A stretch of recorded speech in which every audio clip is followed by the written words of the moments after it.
It is your prisonplanet.tv memberships that fund so much of what we do here on this operation. And then we're more than happy for the TV show after it's aired live, then be leaked out onto the web to tens of millions of people. That's our goal.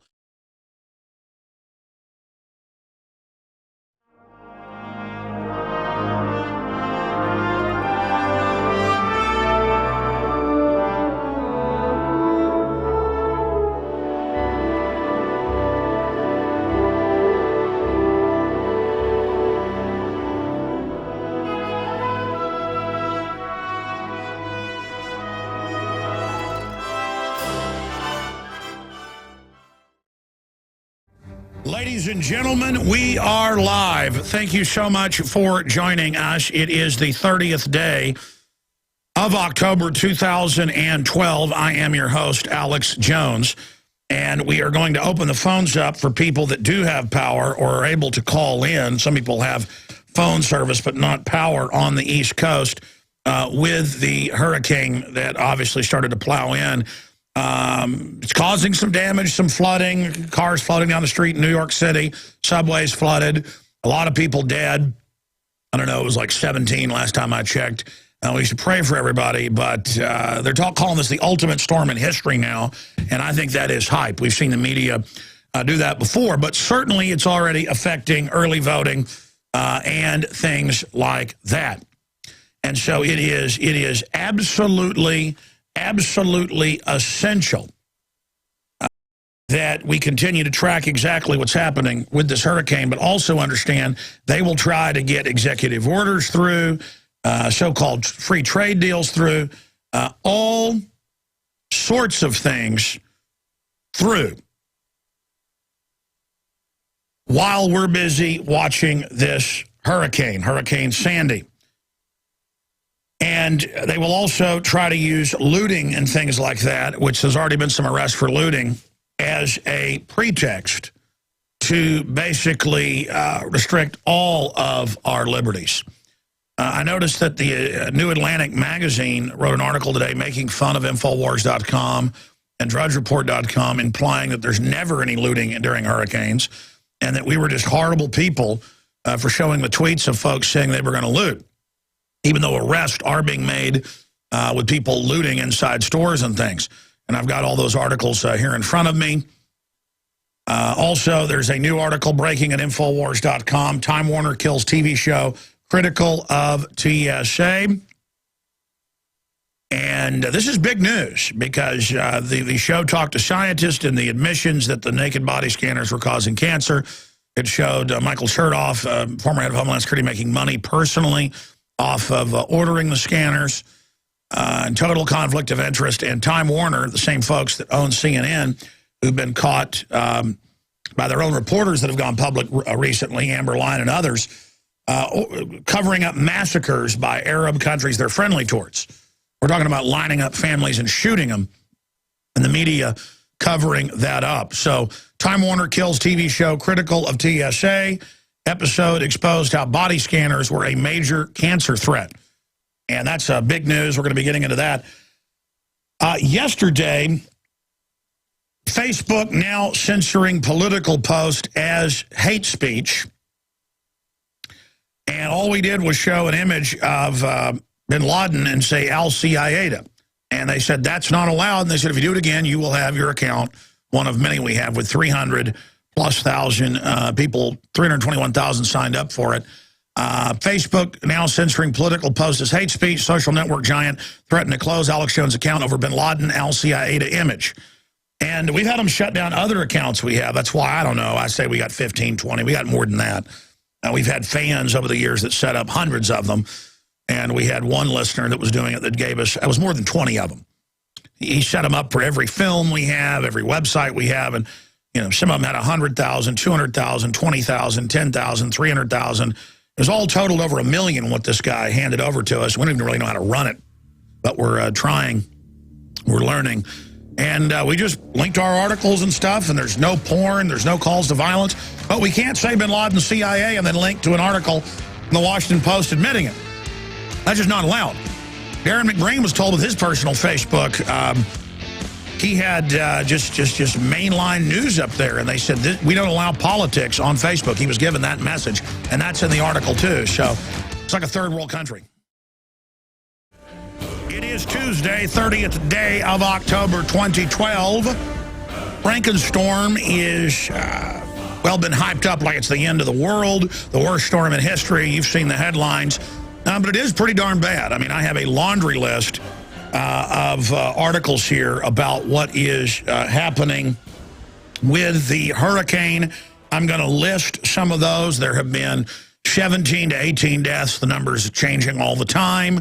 There have been troops called out in 5 states. There have been curfews launched. There have been mandatory evacuations launched. There is flooding of the New York subways, store shelves all over the East Coast. Our own Dan Badandi went and shot video. We're going to be showing a little bit later, or just rolling over me while I talk here, of the store shelves pretty much bare when you talk about Providence, Rhode Island, where he is based right now. He's normally here as one of our reporters. He'd gone on a week-long vacation to visit family, and he's up there reporting. He may be popping in a little bit later in the broadcast as well. And again, if you're a radio listener that just tuned in, you're like, we're going to be showing video over us while we're talking here of Dan there driving around New Haven and then also going back to Rhode Island and driving around Providence, Rhode Island there.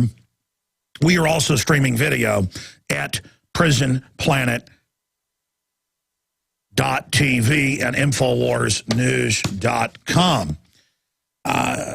What I want to do here, ahead of our guests joining us, Dr. Nick Begich and Bob Fletcher, both icons when it comes to really being among the first to scientifically begin to document that there is massive weather modification going on across the board, not just here but worldwide. When Begich would talk about this 20 years ago, people looked at him like he was a space alien. And, of course, his father was a famous congressman in Alaska. His brother's a U.S. senator currently. Just an amazing researcher, probably the biggest brain out there with documents and facts and patents and the numbers and all the proof and everything that there is a giant global manipulation going on with electromagnetic ground-based systems, air-based magnetic systems, air-based aerosol chemical systems, aluminum dioxide, barium salts, and other things. He's going to be joining us because weather modification is a real thing. Our government admits they do it. $5 billion a year program that finally got declassified earlier this year, but the details are still classified. They just admit, yeah, we spent $5 billion in one program manipulating the atmosphere, and we're not going to tell you what we're doing. Well, we know what you're doing. We reverse engineered it. And it is diabolical. It is not to help people. It is to consolidate control. The bankers have always wanted to get rid of U.S. farmers and small dairies and ranches and things, and they're doing it with all this freak weather. Just like State Department Memorandum 200 says they'll use war, famine, you name it, to deindustrialize third world countries that try to industrialize and to shut down food production and kill people. And that was declassified in 1991. Look it up. Written by Henry Kissinger. So Dr. Nick Begich is joining us, and then Bob Fletcher, always amazing, to give us his take on all of this today.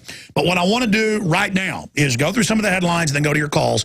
For people on the East Coast, Dan Badandi's driven around some of the other areas of New England, high winds, some rain, but it hasn't really, it's gone mainly into Virginia, Pennsylvania, New Jersey, New York, and it hasn't really turned fully into New England yet. So it's not that bad yet there, and thank God. But again, we're going to be later going over some of that video here for people that are watching at prisonplanet.tv. Just without audio, we'll just roll some of it as he drove around the empty gas stations and, again, went into the grocery stores and the food, water, and things, and toilet paper and things were bare. I mean, why do people run out and get things last minute? You see, some of the basic stuff is there, but the food, the toilet paper, that's all empty. Why? Why wouldn't people have basic necessities already stocked? I mean, I've got a basement full of paper towels and and medical supplies and toilet paper and ammunition and storable foods and camping supplies. Not because I live in fear. I try to live empowered. Continuing here, top East Coast refiner restarting after Hurricane Sandy. So refineries are already restarting in some areas. That's good. Here is an article out of USA Today. Sandy unlikely to postpone election. Well, let's hope that's the case. At least 80 flooded houses destroyed in New York City fire. Wall Street Journal. Hurricane Sandy, losses worse than Irene. Disaster forecast, Reuters. Hurricane Sandy, hundreds evacuated from New York City hospital, Fox News. Hurricane Sandy floods New York City. Photos show devastation. New York Times, Northeast suffers huge damage in storm's path, millions without power. Continuing, this is out of Christian Science Monitor. Hurricane Sandy, predecessor to the Great Hurricane of 1938. What can we learn from it? And they say, well, fire is the big danger and some other issues. The world is watching, global concern over Hurricane Sandy. At least 18 dead, millions without power in Sandy's aftermath. So the latest number is 18 dead now, 17 just 20 minutes ago. And obviously they find a lot more dead after. That's the really sad thing here is they found 18 already, folks. It's probably 50 right now. I mean, we've had floods in South Texas that killed 35 people in one night in one county. So this is probably going to be pretty bad loss of life-wise, but nothing compared to the daily death tolls on the highways. I mean, this world's a dangerous place, but got to pray for everybody there on the East Coast. Going through some more of these headlines here. Curfew enacted in East Haven, and that's out of Connecticut. So that's in East New Haven. Sandpiper Restaurant on Cozy Beach Avenue in East Haven is closed, but shows a sense of humor as Hurricane Sandy moves north. Go away, Sandy, and we'll feed you a lobster roll is the sign there on the facility. Again, Manhattan subway closed. Cars are floating down the street. Washington Blog has a report on that. First, an electricity blackout, and now cell phone coverage is down as users in Manhattan battle signal failures. And there are some reports I have here of increased robberies and things in New York, people using the darkness, but no widespread looting. There have been a few arrests in New York and other areas for looting and things, but there's always some crime going on in any major city. But I just want to point out that if you try to loot in places like Texas when hurricanes hit, you get killed. In fact, there's always a lot of people that do get shot trying to loot. And it's normally places like Chicago and New York where the criminal governments have disarmed the law-abiding citizens that you have the highest crime rates. And it's time to free Chicago. It's time to free New York, great American cities, iconic cities, from the globalist grip of the crime bosses that want their quarry, their victims disarmed. Thousands of people in Manhattan woke to find they had no cell phone coverage this morning after Superstorm Sandy battered the city's phone mast.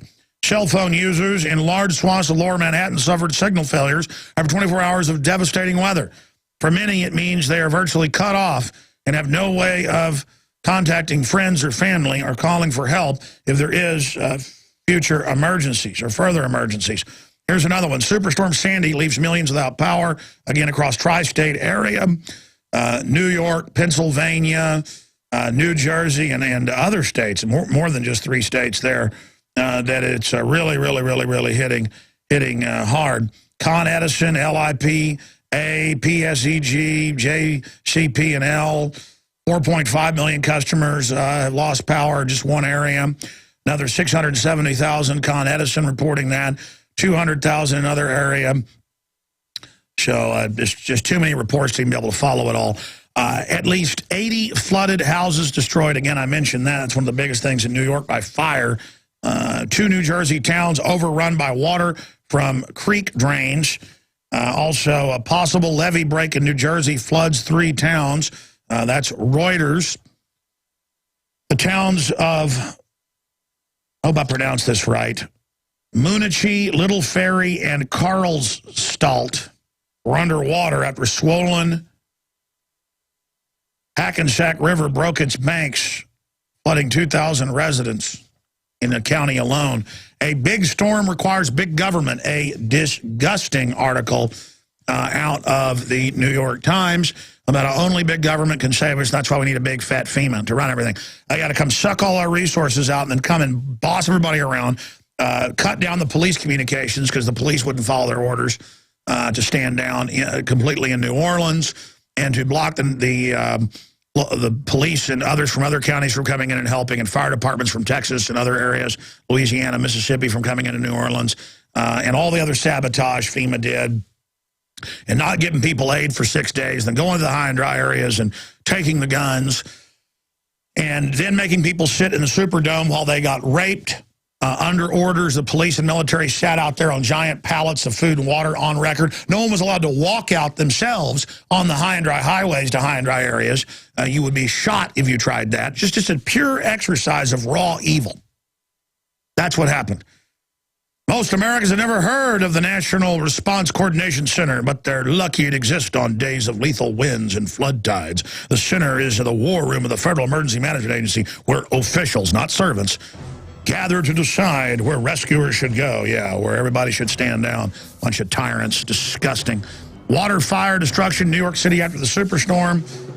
Nuclear Regulation Commission declares alert at Oyster Creek nuclear plant. We're going to cover that when we get back and go to your calls. Toll-free number to join us, 800-259-9231. For people on the East Coast to give us your reports, 800-259-9231.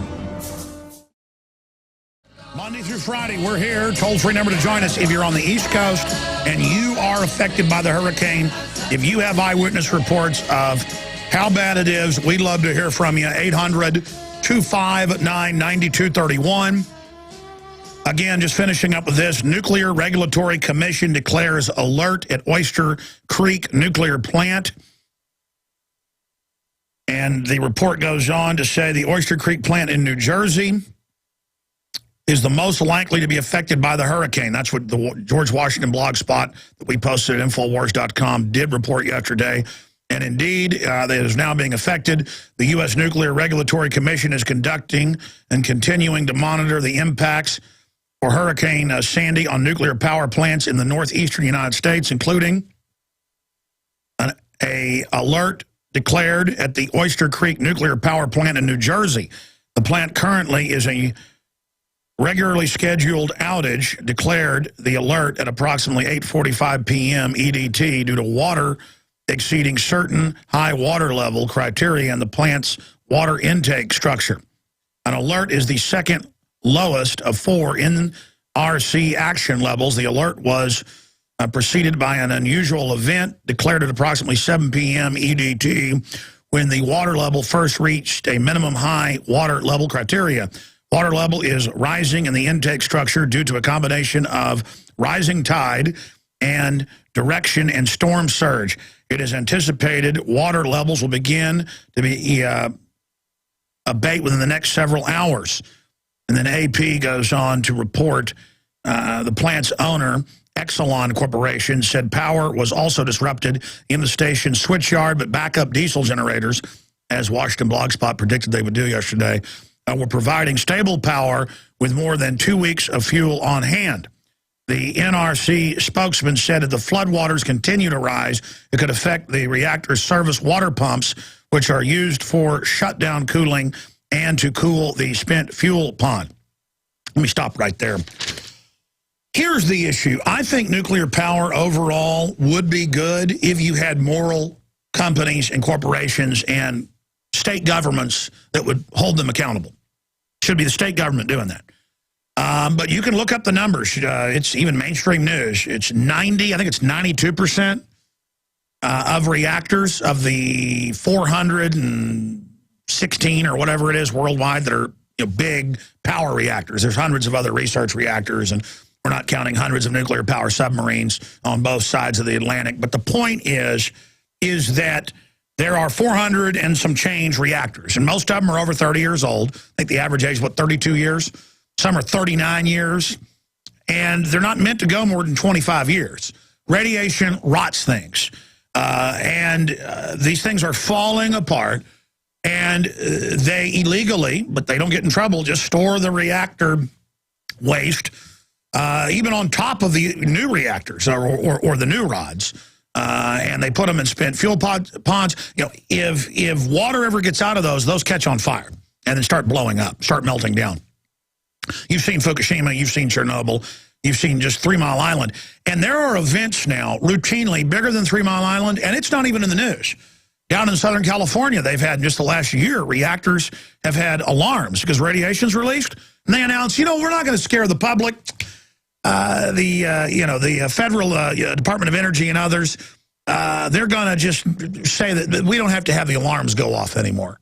Oh, that's a good idea. And when radiation blows in from Fukushima, and when the tuna, I mean, they knew 3 months in that tuna had already gotten across the Pacific very quickly and were contaminated with high levels of radiation. And it just came out this year, almost a year later, that, oh, yeah, the feds tested it and knew it was radioactive, but they decided to not scare people.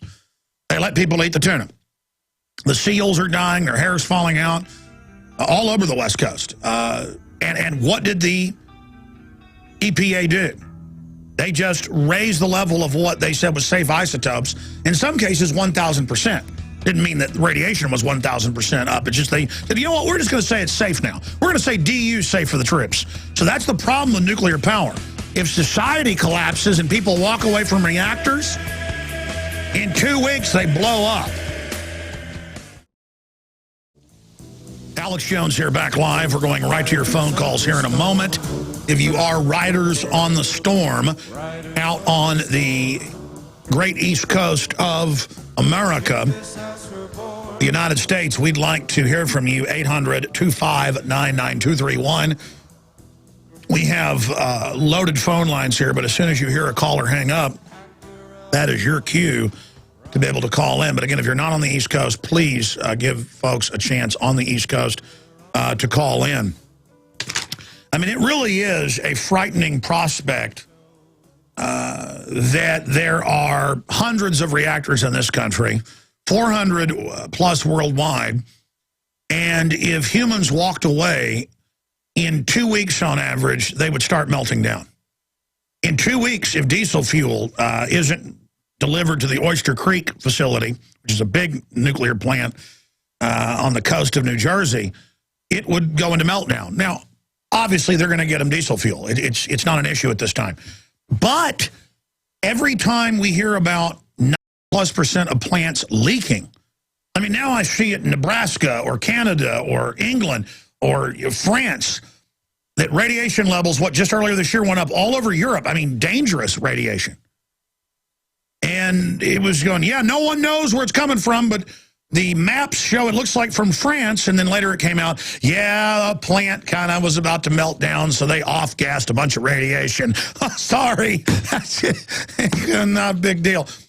I mean, back in the 70s and 80s, people would freak out over any type of radiation release, and rightly they should have.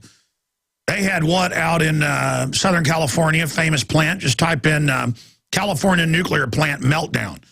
And it wasn't declassified until the 90s. How do you classify that that was a salt reactor? How do you classify that it absolutely melted down? I mean, just type in California nuclear plant that melted down, kept secret, and you'll get, I forget even the name and the details. But you guys put that in California nuclear meltdown and it'll pop up. It's like NBC News, ABC News from like 3 years ago. But the point is that you can look this up. It's not even an issue now when they off-gas or leak stuff. And it's just like, this goes to the core of the New World Order mindset, that previous to 1990, they would not let U.S. troops use DU because you breathe that stuff and it's deadly poison, not to mention radioactive. And they don't have the TSA wearing radiation badges. There it is, California's historical nuclear meltdown. Japan's nuclear crisis has planted indelible memories worldwide and reveals doubts about the health and safety of nuclear power. It may unsettle many to discover that California, too, experienced a partial nuclear meltdown. The accident, which occurred in '59, is claimed to have been released more radiation than 3 Mile Island. Yeah, no kidding. The severity of health impacts on the incident of site workers and those surrounding the community is still being debated today. And that's a site. Click on that. I think that link goes to NBC where it says nuclear power crisis. Yeah, right there. And it, that's a report on it. No, that's a report on Japan. Go back. I want to find out the exact name of that. The point is, you can go look it up. All right, I'm ranting. I said I'd go to your calls. Coming up in the next segment, and we'll continue with calls throughout the broadcast with our guest, we have a piece that we shot last week that John Bound directed and put together. Did a great job. There's two pieces, actually. We're going to air one today, one tomorrow. And that the rest of the crew did a great job on. Great camera work by the whole crew. David Knight and everybody, to see the whole crew working together is so exciting. And, yeah, it's zombies, folks. And it's pointing out that the public is becoming zombie-like in their brainwaves and becoming zombie-like in their mindset. And so we're going to air that little short piece, part one, coming up in the next segment. So if you're not a PrisonPlanet.tv viewer, you might want to go over to PrisonPlanet.tv so you can see it premiere. But never fear the radio audience. Later today, we will post it up at Infowars.com and PrisonPlanet.com for everybody. In fact, we'll do that like an hour after we first premiere it here for people watching at PrisonPlanet.tv. Again, my issue is we don't know when plants have problems now, because universities will go, hey, we're getting, 67 times or 125 times. I mean, you can see these reports. But it's not even like it's news. It's like saying some guy dropped his shoe in the road and nobody cares. Or, hey, they got a sale on ground chuck at Winn-Dixie. I mean, it's just a minor. They report it like it's nothing. Decades later, Simi Valley nuclear meltdown still impacts lives. Yeah, that's where it happened in '59. And, I mean, look at the plant. I mean, it blew up. It melted down. I mean, even the media whitewashes the fact that that it was a near complete meltdown, and they kept it secret until a few years ago. That's what makes me mad, is that I grew up believing commies didn't want us to have nuclear power, and nuclear power is a great thing. And let me tell you, it isn't a great thing. And now they're launching all these spacecraft with it on top of rockets up into the atmosphere. Think if one of those things blows up. If it falls into orbit and heats up and we get a nice little radiation burst. Well, they don't care, because now they just say, hey, you can have 25 times cesium-9 or whatever it is. You can have 200 times this. You can have 1,000 times that. I mean, they had dozens of isotopes they listed. Well, this can be 1,000 times higher than what we said before. I mean, do you government bureaucrats really think you're going to get out of what you're doing to us, you lunatics? Or these nuclear power company owners and these crazy shareholders of private nuclear plants that want to be able to sell their DU. And the military already bought 50 years of it and had it so much of it stockpiled, they didn't know what to do with it. They said, well, let's just start using it. And the scientists on record all went, and the military brass went, you can't use that. It's deadly poisonous. All our studies show it gives the rats cancer, it's deformities, and gives them lung cancer. You can't use it. It ignites in the barrel, whether it's from an Abrams Sabo or whether it's fired from a 50 cal Barrett system. And they don't care. They just have this. It's psycho, ladies and gentlemen. I got to say this. Last night, I was sitting there reading books to my children, and I looked into my 4-year-old daughter's eyes, and she was so innocent and so good that it hurts so bad to know that she's going to grow up in this corrupt, degenerating world. And it's so painful. It is so painful to know how important a trust this radio show is, and how imperfect and out of control I am, and the fact that I am not living up to 1/10 of my potential, but I'm trying. It is just the absolute total drive in my spirit to want to serve and protect the innocent, and to want to be wholesome and good, and then to have to look into my wicked heart. Which, compared to most people, if you looked at my heart, you think, that guy's a saint. Well, no, I know how wicked I am. Just that I know evil itself. People hear me sometimes get dark, and they go, man, he sounds like a really crazy psychopath. Well, yes, I can stare into evil. And let me tell you, I don't like what I see. But you know what? It's there. The difference is I know the good from the bad. I cannot imagine people that want to hurt innocent children. But they see the innocents and want to destroy it and feed on it. And I'm just telling you, folks, I've seen the enemy. I know the enemy. They are pathetic and weak. And I am sick of strong people standing down and letting evil control this planet. I am tired of it. I am sick of it. I would rather God destroy this planet and everybody on it than let these innocent children be slowly tortured and killed by the globalist. And again, I want the planet to not be destroyed, and I want, the future to go forward, and I would, never commit suicide. That's not my point. I'm saying all over the world, the globalists are setting up a planetary dictatorship so they can hurt innocent people, so they can hurt the infirm, so they can hurt women and children, so they can hurt the innocents. This whole thing wants to hurt innocents because real evil hates innocence. Innocence, beauty, goodness, purity. It's so good. It's so good. And those of us that are strong, have got to literally throw ourselves against the enemy. And I know you're good. I know you have power out there. And I want to see you turn it loose on these people. I want to crush them. Not because I have some hateful rage. I want to remove the attacking jackals that are ripping our little ones to pieces and hurting our species and killing our women. It makes me angry when I hear about women that have cancer when they're young, especially, and to know it's engineered. It makes me angry to see children with cancer. All right, I said I'd go to your calls on the East Coast. I apologize. I appreciate you calling in. Chase in New York, you're on the air. Go ahead. Welcome. Hey, Alex. Thanks for having me. Thank you for calling. So my biggest grudge was that I've been preparing, for all kinds of disasters and including global financial collapse for the last, 2 years.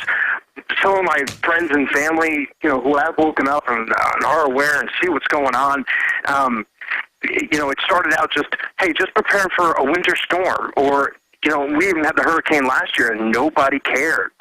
Nobody's done anything since then, and it really upset me. It really bothered me, that I called and checked on everybody this morning down to Long Island, and my mom, who's 15 miles away from Indian Point, and I says, how come you don't have 100 gallons of water stored already? How come you didn't get out of there? Bears, foxes, wolves, lions, tigers, they all eat their fill and then bury the carcass to come back and eat it later. Ants store food. Most insects store food.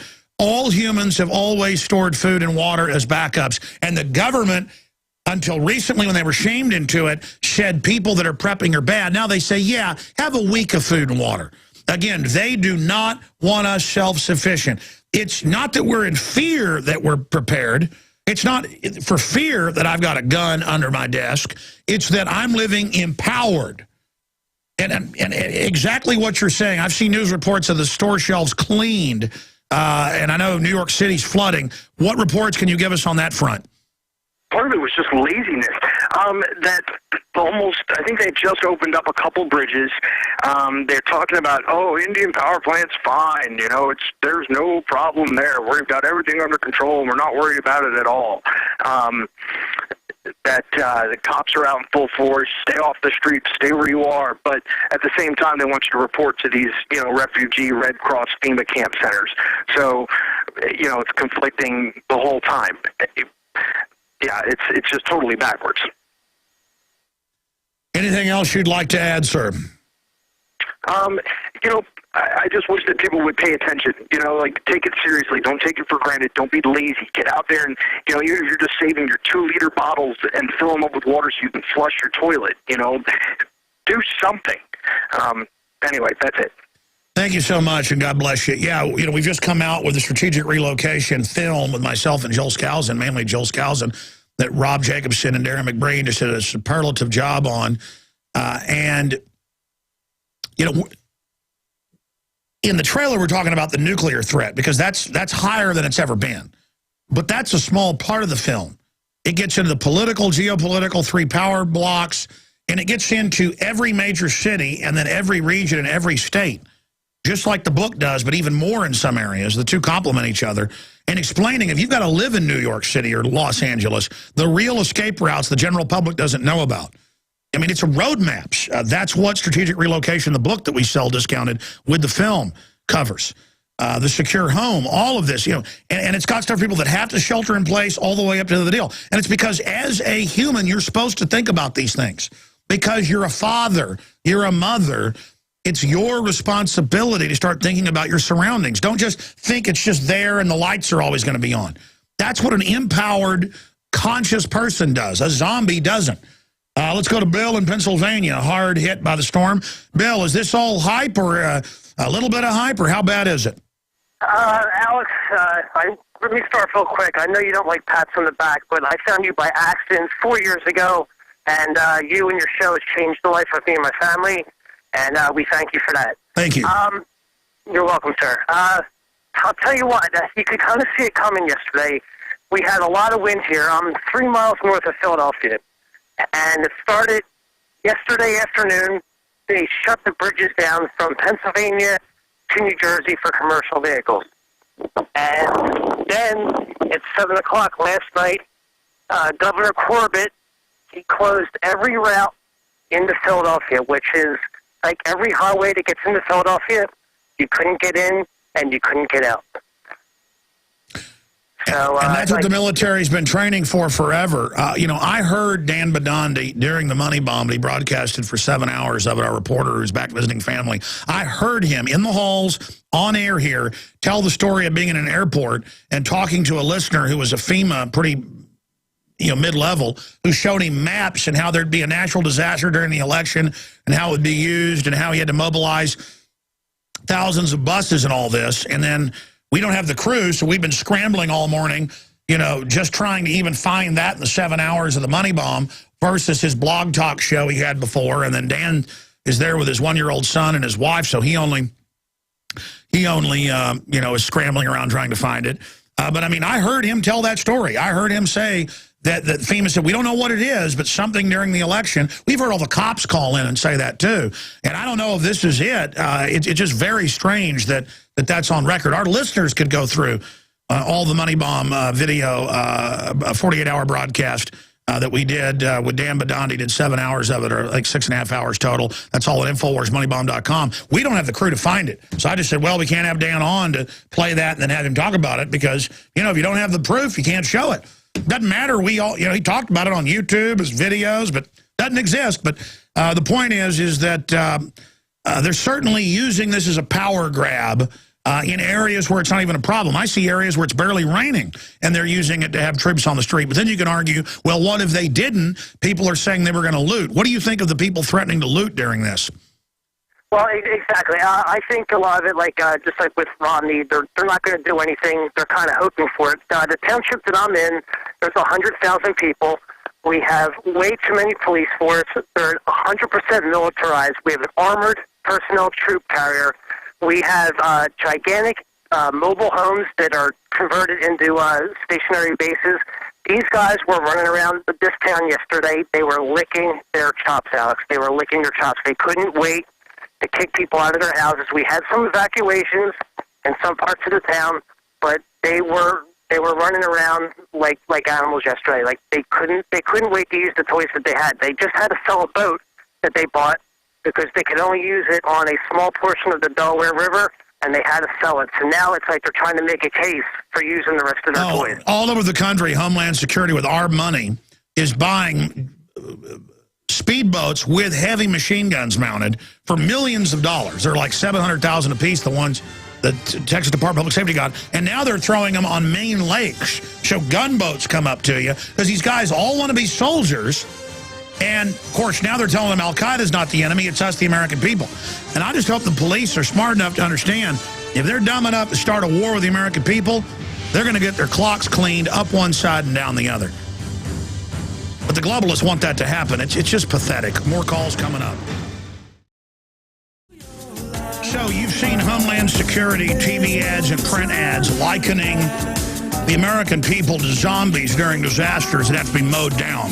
The zombie archetype is being used to make us think of our fellow humans as already dead, living dead biological androids, self-propelled mindless drones. So they're teaching us a self-loathing. We are taking the zombie meme away and really showing people that they want us to be these biological androids and are using this archetype to sell this idea. The new InfoWars magazine is 60 pages long, glossy, and the last two were excellent. This one blows them away. Again, I want to salute the crew. 4 articles, but it's got a bunch of other news in it on the economy, Second Amendment. There's 4 big articles with mainline scientific reports about the brainwaves being lowered, the public being in a trance state like the Matrix, cartoons programming the kids with flashing lights, mainstream government documents. It's super power-packed to give zombies in your family. You can give 12 issues for one price, shipping included at InfoWarsStore.com. And it'll deliver 12 magazines to their door. They will wake up with that, or they'll never wake up. InfoWarsStore.com. But here's a little promo we did dealing with zombies that John Bound and crew put together, and we'll air part 2 tomorrow. But here it is, Alex Jones attacked by zombies. Special report from Austin, Texas, the home of Zombieland. Alex Jones here reporting on a virtual army of out-of-control zombified yuppie sheeple marching around everywhere chanting mainstream media slogans. We're here reporting on this epidemic that is spreading and the mass murder of psyche and critical thinking.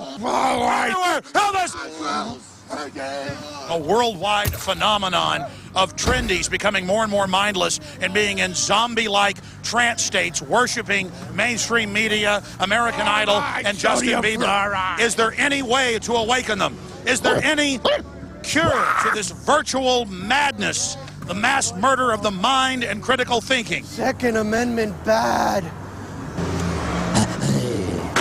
You poor zombie. Here, you need this.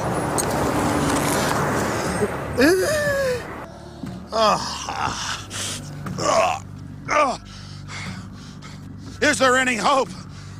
Tune in next time. Can we cure the zombies?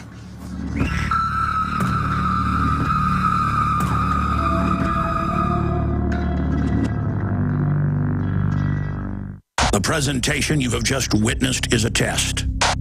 Are you conscious? Are you aware that you are being manipulated? Or have you descended into a dreamlike zombie state that much of the public is suffering from? In the power-packed November issue of InfoWars magazine, we detail, with the scientific facts in 4 separate articles, the proof that the public is being brainwashed. Our brainwaves are lowering, our IQs are dropping, and we are being turned into nothing more than biological androids. You can buy copies of InfoWars magazine at cost in bundles of 10 up to 100 and give them to your friends and family.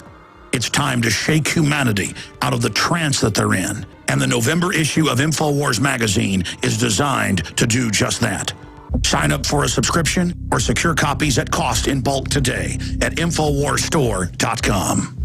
All right, folks, we're going to come back with more of your calls, and then we're going to get Dr. Nick Begich on weather control and manipulation, and we're going to post that trailer. It's more powerful when you can see the video in the next 30 minutes at InfoWars.com. Dr. Nick Begich to get into weather modification, one of the foremost experts out there, one of the first guys ever scientifically proved what was going on. He'll be joining us the next segment after we talk to Dave, a New York first responder, EMT. I want to go to you in the next segment, sir, so we have enough time. Right now, let's go to Derek, Alicia, Lisa, Otter, and others. Derek in Pennsylvania, how bad is the storm, sir? They say you're right in the middle of it. Oh, out where I'm at, it's actually not too bad. I'm Schuylkill County, and just a few down trees, a few down lines, but nothing really out of the normal. I personally think most of the storm was hyped up, but perhaps for my area, I'm not too sure about the East Coast. Well, good. What's your overall take on the situation? Well, I found the situation an opportunity to test to see how well my own preparedness would be for such an emergency. So I treated it as if it was a full emergency, even though I knew it wasn't, to see what type of supplies I actually might be deficient in. And I have it down pretty well, as in terms of survival gear. I just can't believe what the earlier caller talked about, that people tried to go to the store and within hours the toilet paper and water was gone. I mean, people had like a week with the storm coming to already go out and get that. I mean, what are people thinking? It's scary to think how dependent people are. Good to hear you're doing okay there in Pennsylvania. Lisa in Mass, thanks for holding. You're on the air. Hello, can you hear me? Yes, ma'am. Hi, Alex. How are you today? I'm good. It's good hearing your voice. If somebody asked me about my own experience for this hurricane, I would have to say that it was really a nothing storm. Well, I mean, I was looking at the last few, they call them super horrible and stuff, and it does look like hype unless you're in lower Manhattan. It's all flooded, so. But they showed on the news the town of Scituate, which was flooding. It's a coastal town. And the police went door to door offering to take people out of their homes, and everybody refused. Well, that is always heartening that most people may be dumbed down, but they know to not listen to the government. I'm sorry. I'm proud of the town of Scituate for refusing. But, yeah, we got barely any wind. We'd get a little rain, and then it would be quiet for hours, and then it would rain a little again. So,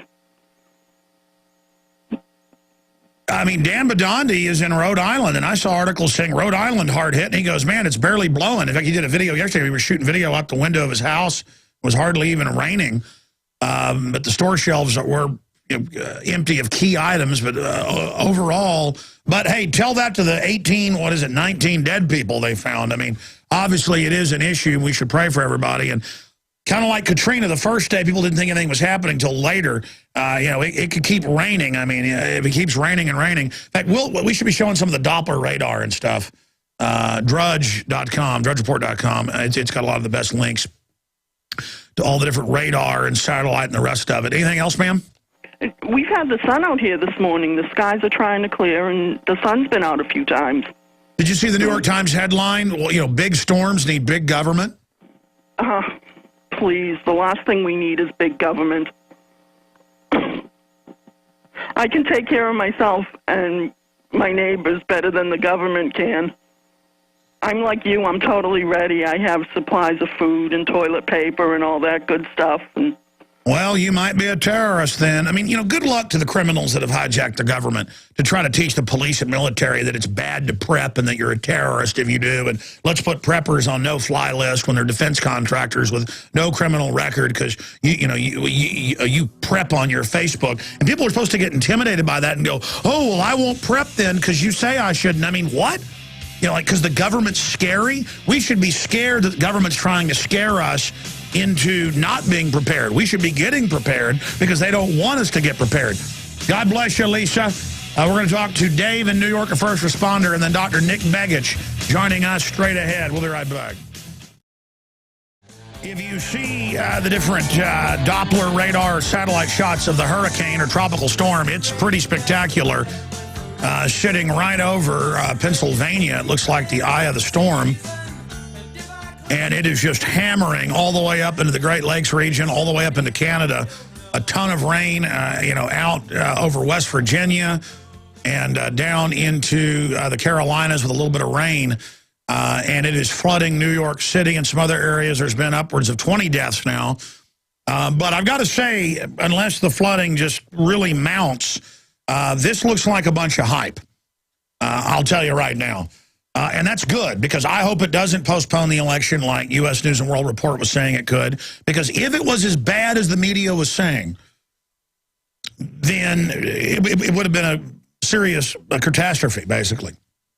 And it is flooding areas of New Jersey and New York. It is knocking power out to 6 million people now, they're saying, or more. So it's a big deal. But worst storm in history, total devastation. Cats and dogs living together, end of the world, wrath of God type of stuff. As they say in Ghostbusters, we're talking about wrath of God type of stuff, Mayor. Fire and brimstone. Dead rising from their graves. Cats and dogs living together. We are not seeing that unless you're the 20 dead people. So it is very, very serious for them. We should pray for everybody. But, I mean, the media has just hyped this. But let's talk, before we go to Dr. Nick Begich, to Dave in New York, who says he's a first responder, EMT, emergency medical technician, to give us his take. In New York City, state or the city or the state? New York, New York. Because if you're in New York, New York, that's the one spot you could say is the worst off from what I've seen in the news. Dave, where are you located in New York? Yeah, I was located in Coney Island, Brooklyn, Alex. It's like we're basically like the heart of the storm hit. It was bad. The water basically got up to our waist. We were trying to go around trying to save people. They had like the Zone A part of Brooklyn, Coney Island, where people were told to evacuate. Obviously, people didn't listen and didn't think that the flood was bad, Alex. We were like maybe 2 miles away from the ocean. I mean, like the water was deep around our waist. I mean, we're watching tidal waves in the streets. I mean, I couldn't believe it. I've been in combat in Afghanistan, in the Marines, and I was shocked to what I've seen. And people, the public, brain dead, running to try to move their cars. I mean, I couldn't believe it. Well, let me stop you and just make the point. I made the point that if you're, 100 miles inshore and you're not low sea level, you don't need to evacuate. And I was telling the lady, that makes no sense. But yeah, I mean, if you're right on the coast and a hurricane's coming in, unless you live in an armored fortress 50 feet off the ground, it's smart to get out of there. And I've been at the coast when there's a hurricane before. I was stupid enough in college to go down there, and it was a small hurricane. I think only about 80, 90 mile an hour winds, and it was scary to see those waves coming in and starting to come over, the pool and the hotel. But you're saying you've been in combat, and are you saying this was scarier?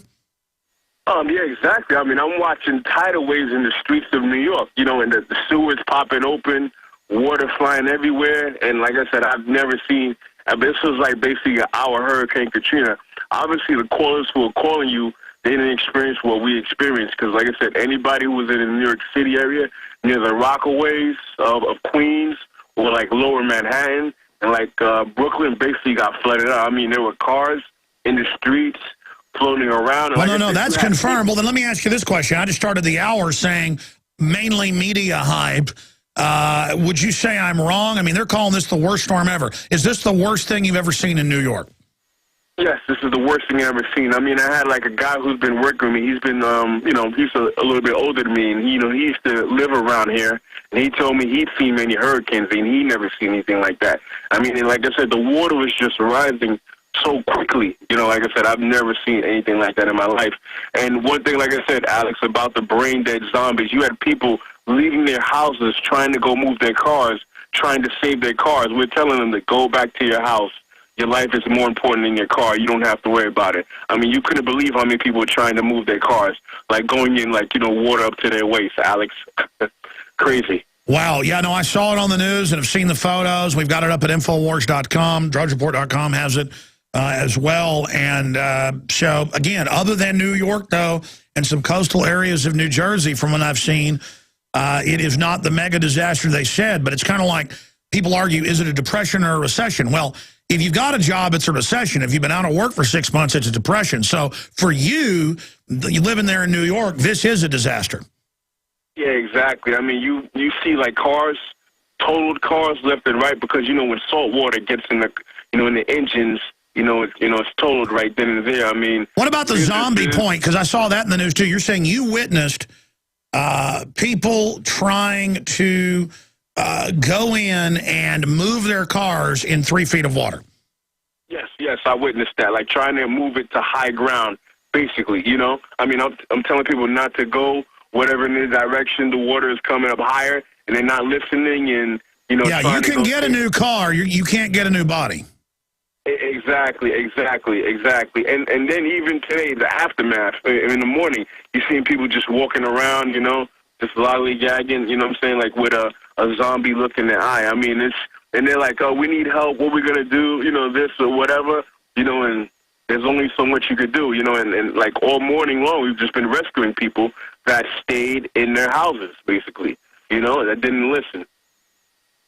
Well, I mean, the issue is if you've got a big, serious stone house that's withstood stuff before and you got 3 stories, I mean, you might be safe if the roof doesn't blow off. But yeah, the issue is that you take things like Katrina where people were high and dry and they got, taken away by the military.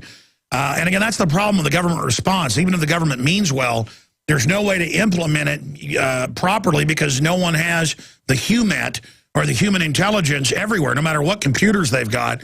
There's no telling what is exactly going to happen until the hammer gets dropped. What about looting? I've seen a few arrests with stuff in New York and other areas, or are the thieves not taking advantage of it because it's so dangerous to go out in the streets that are literally like rivers?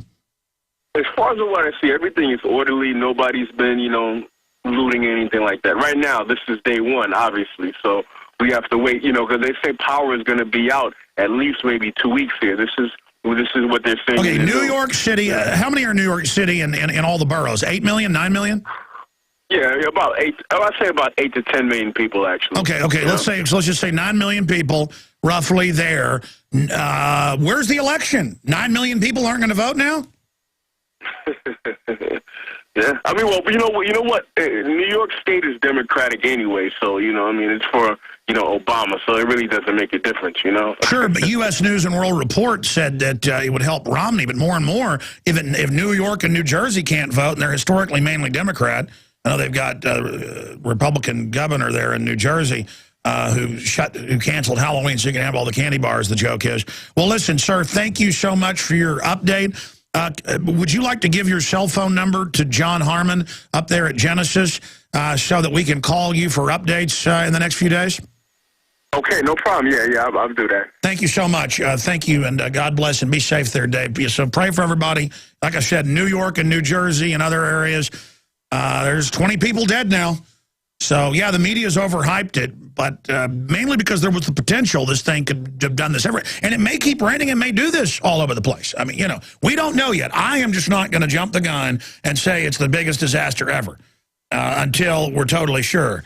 But let me tell you, a lot can happen in the next 6-7 days before the election. We're now 6.5 days out from this. I apologize for going to him 15 minutes late. He's there with us for the rest of the hour. His website's earthpulse.com. Dr. Nick Begich is well-known for his work on research on Haarp, mind effects, and more. He's widely reported in these areas as an expert for many publications, government organizations, and private companies. He's testified and advised the EU, you name it. He's also been tribal affairs leader. His father, of course, a famous U.S. congressman. His brother is a currently serving U.S. senator in Washington, D.C. He's been an expert witness, again, as I mentioned, for the European Parliament. Best-selling author, researcher, and he's the guy that proved with the research that HAARP and weather modification was going on with the facts, not speculation. We only got a few minutes for a break here, Doc, but out of the gates, weather modification, air-based, ground-based, HAARP-based, now they admit Dubai and Saudi Arabia control the weather, the Russians. What do you think looking at this storm, Dr. Begich? Well, once again, it's a case of not enough independent monitoring, really, to know to what extent, man might be involved in this. But this is a very technology that I've been reporting on now for 15 years, and it's just gotten better and better. In fact, in 2007, my last conversations with Dr. Easton, the inventor of HAARP, had whole new theories about weather modification, what was possible. In fact, 1,600 times less energy than he originally thought was needed when he invented HAARP. In fact, you can modify weather. So pretty profound technologies. I'm sure during the course of the hour we'll get plenty of time to talk about them. A lot of ways to do this today and even to steer it. But the problem is modeling, figuring out what the effects are. When one country plays with this, the effects are unpredictable and oftentimes disastrous. And, of course, as you know, I'm going to just skip this network break because we got you on late. I want to give you the full time here so you can get rolling now, Dr. Begich. Breaking this down, talk about the basics for people that don't know this is real because, ABC News makes jokes about it while separately running articles about Bill Gates having a company to create or be able to kill hurricanes. Talk about the different weather treaties. Talk about some of the basic patterns in science. Sure. Talk about the fact that, hey, this does exist. And as you said, a bunch of governments admit they're doing it. So how does that all have a chain reaction butterfly effect?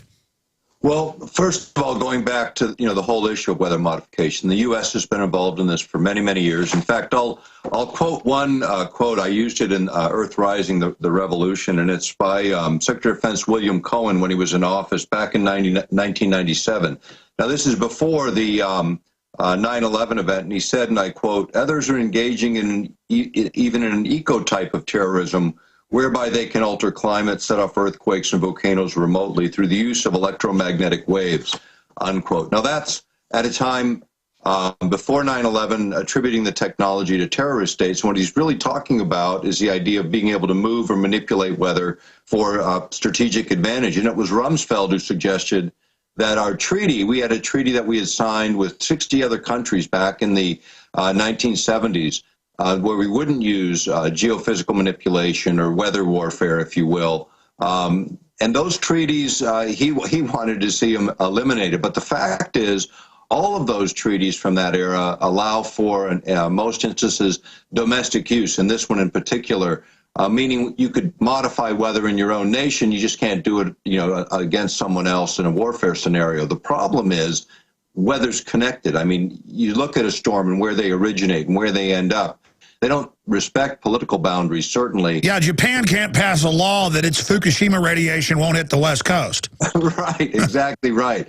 But you can manipulate, you can manipulate within your own boundaries, and many countries are. In fact, it's hit mainstream media a number of times. The Russians at one point, a Russian company offered to clear smoke out of Malaysia and Indonesia years ago when there was those huge fires down there that were just choking Malaysia.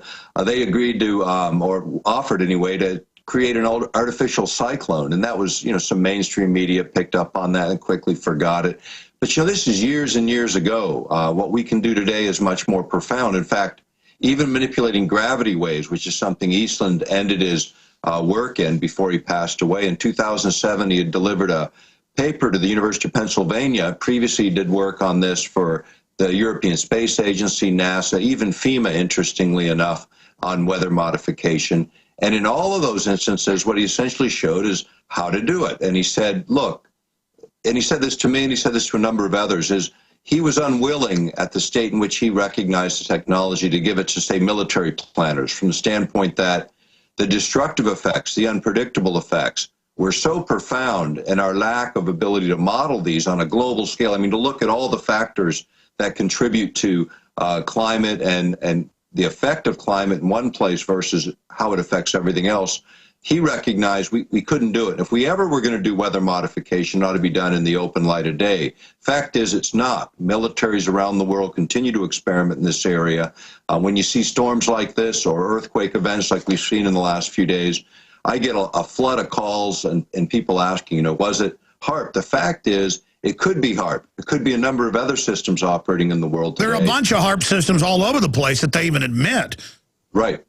Right. This is exactly right. And the Russians is where all this started, going back to the 1970s with the woodpecker signal that many people remember. And it was that irritating noise for ham operators, and they triangulated it to these 5 transmitters in Russia. And those were the first ionospheric heaters, the very first in now over 3-4 decades of advancement. Much higher, better technology exists today. But looking at this storm, we've had other meteorologists and people on, and they say, look, it's all manipulated already because, like you said, they've already started manipulating all over the place. And so now it's not the natural weather anymore. But obviously the sun is so powerful. I want to specifically talk about, we know about the cloud seeding, we know about that technology, we know about the Stanford Research Institute and Dr. Ben Livingston and others who by 67, it's now been declassified, 6 years ago, could make hurricanes, kill hurricanes, steer hurricanes, weaken, strengthen, all of the above, and that they'd done it in the 60s with Atlantic, hurricanes off the coast, just like this one. Now, after he came on the show a few times, they got mad at him and kind of threatened him off the show. But the point is, that was on Fox News, AP, you name it. So even in the 60s, they were already messing with Atlantic storms. My issue is, we know this stuff is out there, but I've had the director of H.A.A.R.P on. Remember, 5 years ago we were able to get him on the show, and he said, hey, I'm able to ignite the atmosphere. And then a colonel came on during the break and ended the interview. And I'm surprised that interview didn't get more attention. It was a pretty big deal. Said, because here's the colonel bossing the head of it around the civilian head who was bragging about igniting the atmosphere with this stuff. But past that, past just ionizing things, tell us what H.A.A.R.P does. And then from the patents, this is stuff that you really popularized because your scientific proof 20 years ago. What's the really advanced stuff they've got? Because H.A.A.R.P's 30 years old. Right. In terms of the things that can be done fairly easily is the moving of a jet stream. You think about that in terms of steering anything. That's kind of the root of it. HAARP can easily do this. In fact, any ionospheric heater in the world, which is what they generally refer to these, because they actually heat the ionosphere, they lift it up. Now imagine a 30-mile diameter column moving up several hundred kilometers into space, and then all the lower atmosphere moving in to fill that space. So this alters pressure systems. This can alter the flow of a jet stream around it. When you start to look at just the simplest way, and then you predict downstream. Now, years ago, back in 2002, Scientific America had a feature story on weather modification and weather generally. But one of the things they show is the jet stream coming just above Haarp, making a dog leg, and then going back south. Well, what it did is move a jet stream out of the Dallas area all the way over to Orlando, Florida, where it dropped a couple of tornadoes right in the middle of town. And many might remember that event, especially those who live in that region. But this was a very simple application, something you could do with HAARP or any of these instruments around the world. The other thing was manipulating gravitational waves. Now, that was the very last idea, which means you use a lot less energy and use a very long wavelength, which you can generate by oscillating or manipulating the ionosphere, which is this energized layer that begins about 30 miles above the Earth's surface, extending out beyond that. When you start to manipulate that, you change it from DC to AC, so it turns into this giant broadcast antenna in the sky. Now imagine you've just converted this huge energy potential both into a broadcasting system, and you've amplified the signal that you sent up. So now you can bombard the Earth. You can manipulate on a very foundational level a gravity wave, which then has reactions within the entire way in which you can manipulate, moving up the chain weather or moving in a different direction and affecting fault lines, pressure built up where earthquakes could occur, and actually causing that energy to release at a very specific time and perhaps in a very specific place. So pretty versatile instrument when you think about it, but the root of it is electromagnetic energy, the manipulation of energy across a very big bandwidth, being able to modulate the signal and actually harmonize or resonate with whatever you're trying to affect. So you can do quite a bit with HAARP, a lot which is in the mainstream literature these days. How does the aerosol spraying fit in? Because we know there are big secret programs. They've admitted programs, and they admitted patents to have stuff added to jet fuel that then aerosolizes and things.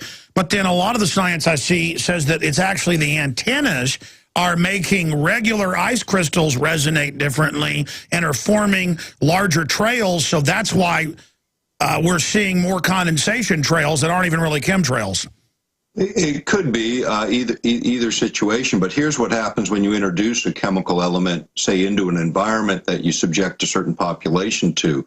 If you send a signal in and say that's considered maybe toxic in really large quantities, but not so toxic in these very small quantities, once it's in the body or into tissue, if you send a signal in that resonates or harmonizes at that same frequency, you can trick the body into believing that it's gotten a massive load of that chemical and begin reacting accordingly with the same kinds of symptoms. But when you do blood work and you check, it's a mystery illness. No one can figure it out. Doctor, give that in layman's terms. You're talking about a binary weapon system where one part is chemical, but then being resonated with, but it's untraceable.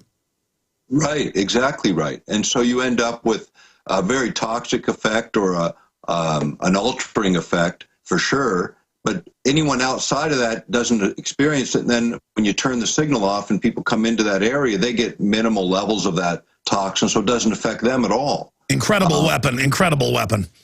Yeah, and it's, when you think about it, it's one of many technologies, but they're all revolve around the same idea, which is this oscillating electromagnetic fields and what you can do with them.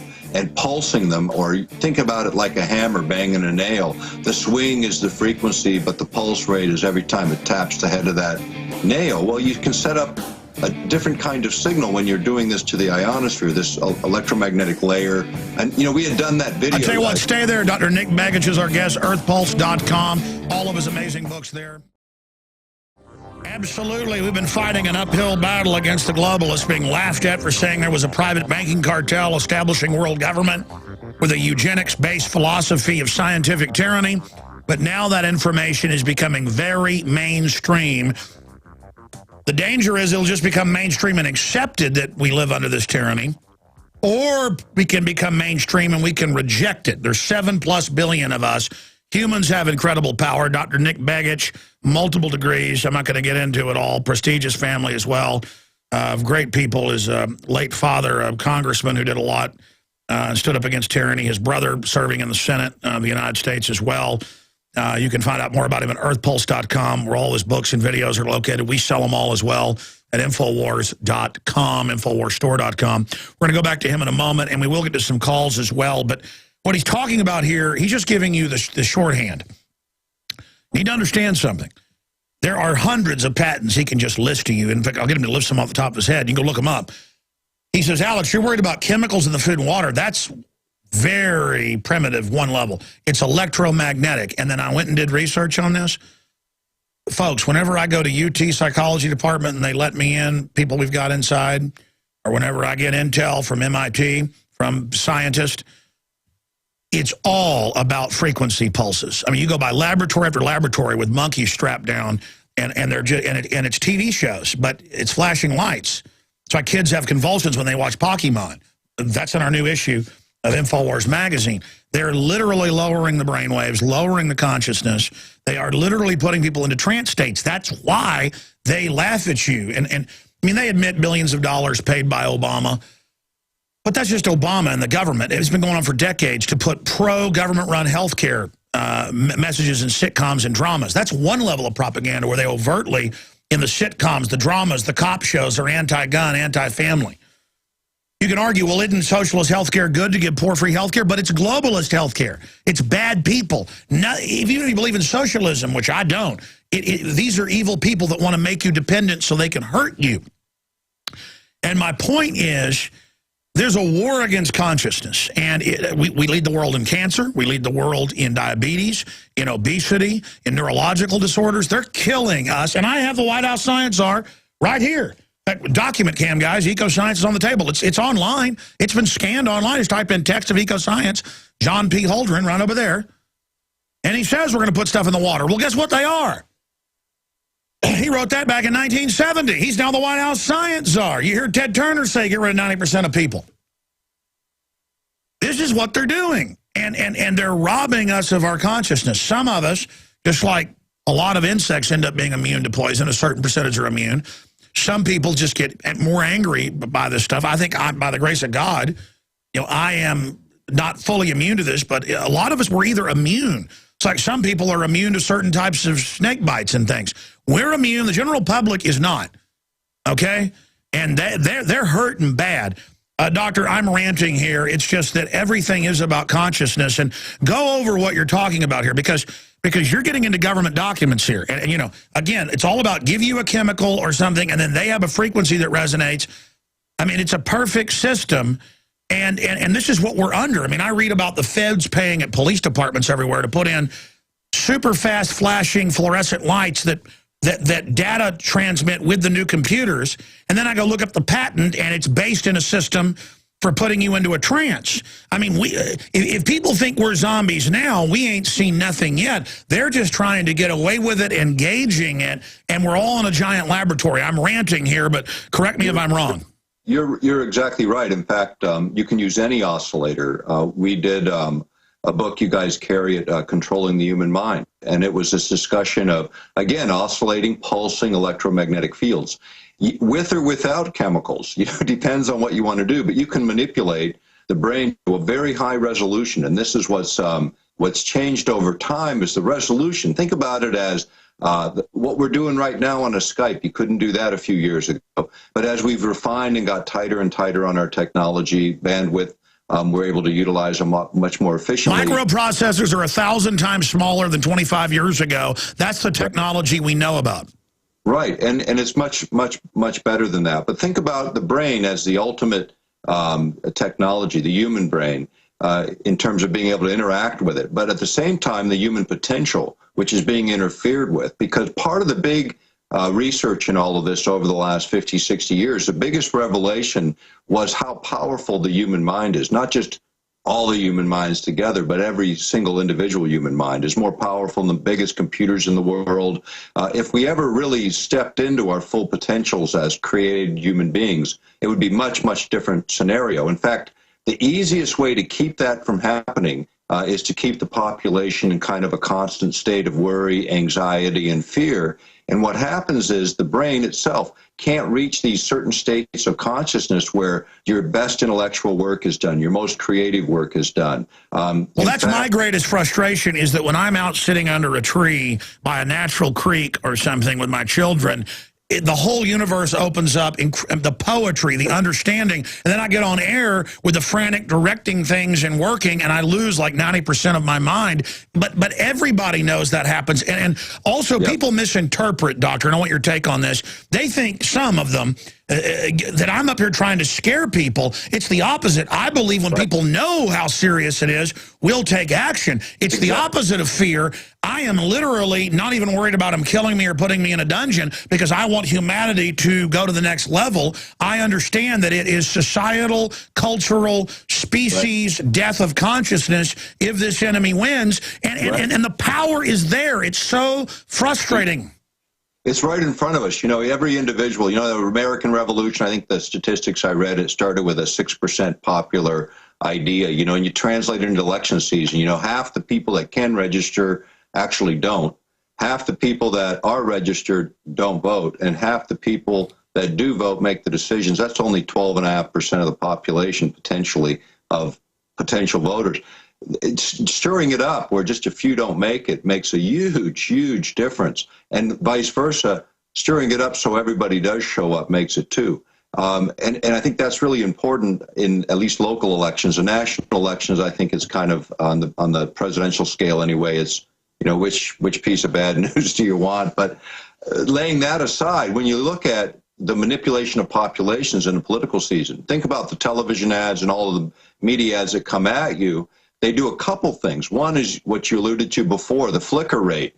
If you actually modulate a television set during a commercial at a specific rate to put someone in a highly suggestive state, and you're already kind of there. You know, when you think about people coming home stressed out after work, if they have a job, and then sitting in front of the television while their spouse is hollering at them and trying to get their attention, they don't even hear them because they're in a light trance state. And then all you have to do is dial it up a little finer, which television ad, and if you look at the white wall behind you when you're watching a television show and look at the flicker rate, it will cause you within 20 seconds to hit that trance-like state, where then the ad, just the regular ad, becomes much more anchoring for the majority of the population. Not for everyone, but the majority. And the fact is, you don't need very much in close elections to make the difference. And I think that's, again, it's something unregulated. Every school of psychology teaches frequency following response is what we're talking about here. And you can use any modulator. You can use the internet, radio, television. You can modulate a signal in the atmosphere using big systems like Haarp. You can use yes, sir. And cell phones, towers, and DARPA has even been in the Baltimore Sun admitting this. 12 years ago, I saw an article. Right. The patents are all there. You've written books on it. And here's what's incredible. Darren McBreen, on a job many years ago, happened to be out at a monkey farm, and they had the apes all and the monkey strapped in with flickering, you know, a television. I've been into the UT facility, and the guy's like, oh, you're not supposed to see this. You didn't see this. And he punched up the monkey farm out at Bastrop with monkeys with wires in their heads and all this stuff. And I was like, whoa. And then I was led into other areas, how to flicker and make women sexually excited. That was a whole laboratory. I mean, the colleges aren't even for the young people. You know, they're off in other buildings. That's all. Well, I mean, you're a professor. I mean, you know that. I mean, it's a total front now. And I'm telling you, they are spending almost all their time just on flicker rates, testing different things. I mean, it's incredible. Well, there's a lot of contracts that have been led in the area of the mind. And in fact, there was a couple on electronic telepathy, and I think we talked about them a few years ago to the University of California, where they were looking at the brain in real time and then trying to replicate the signals that they see, as complex as that is, and then send it into another brain to see if the same thought could be generated. This kind of technology is out there. It's been advancing.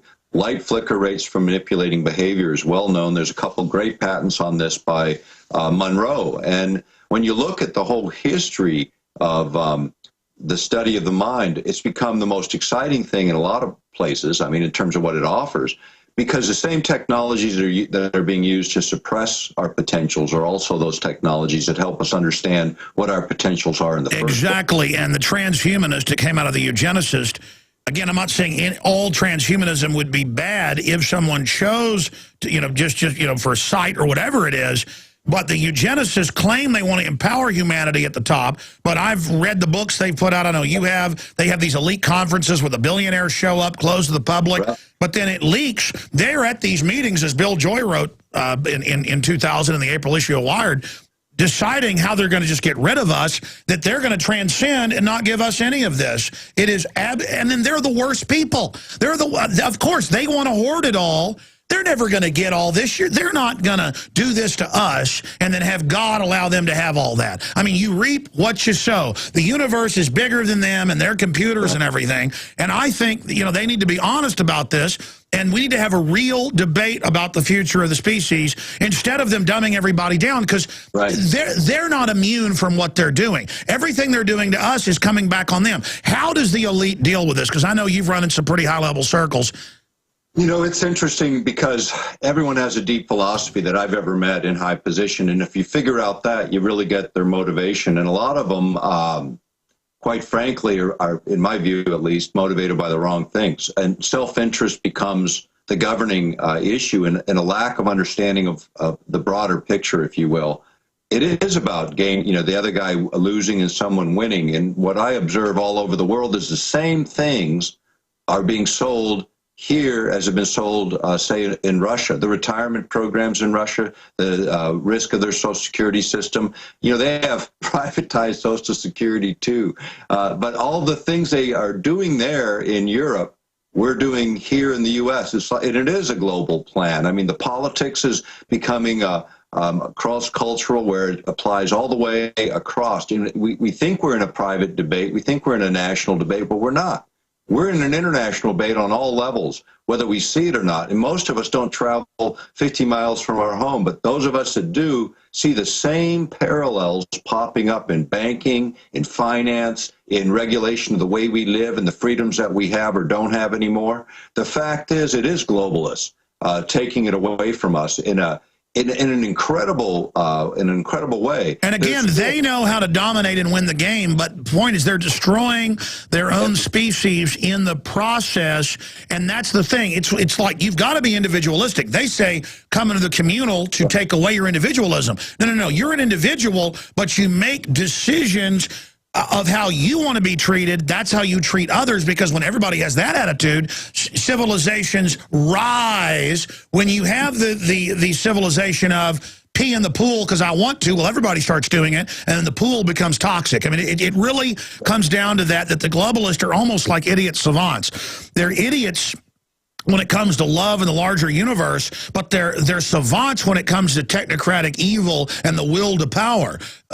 You can go back to Zbigniew Brzezinski's writings on this, one of the formers of the Trilateral Commission, National Security Advisor to Jimmy Carter. And I quote from him often that, Between Two Ages was a book about technologies and how technology would shape the world geopolitically.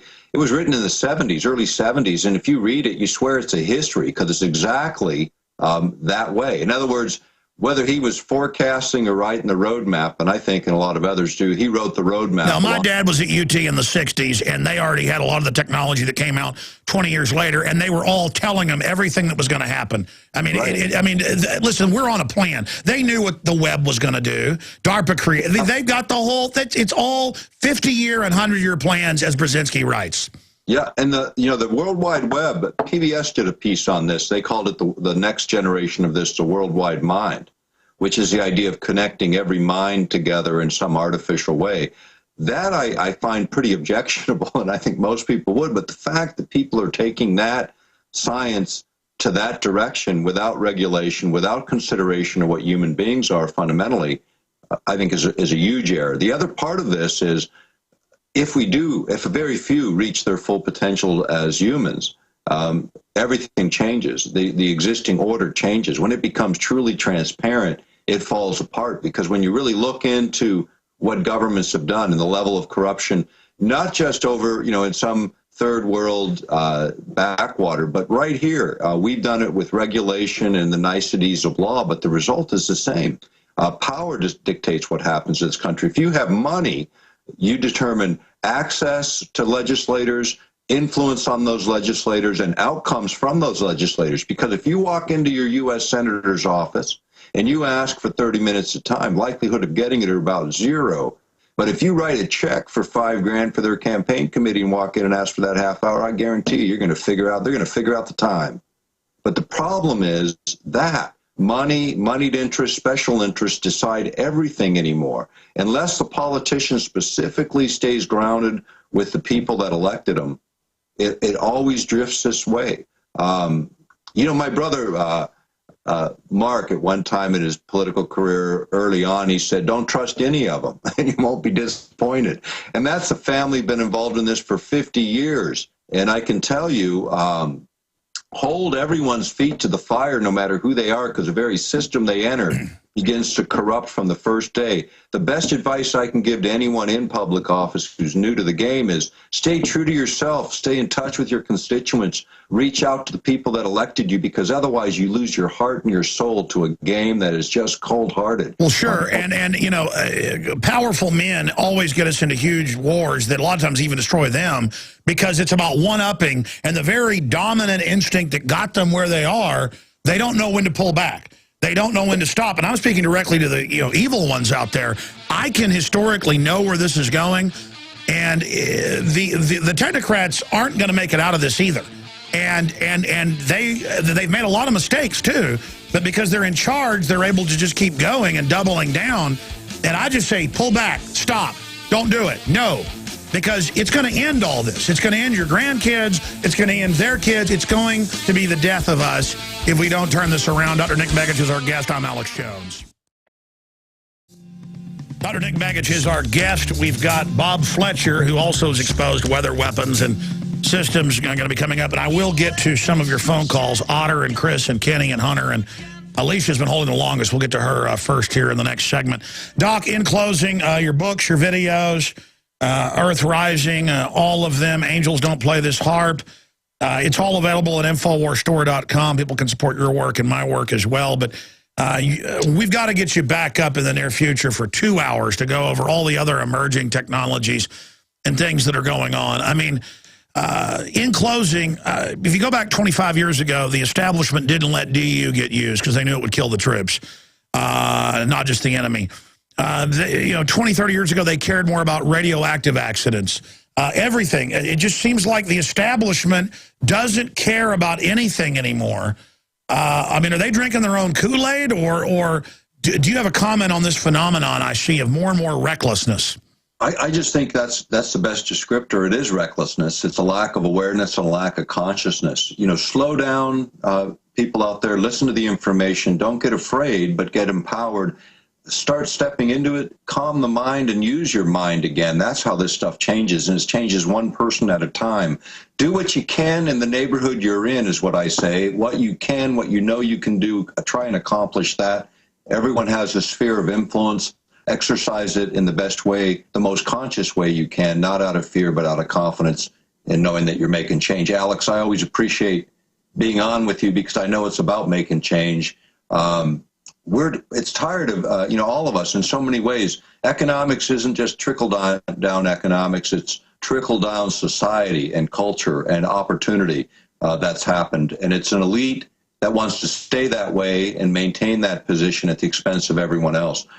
In my observation in the world is there's plenty of resources. We can all do very, very well. The planet is much bigger. We're ants scratching the surface. We need to be good stewards, make it happen in a different way.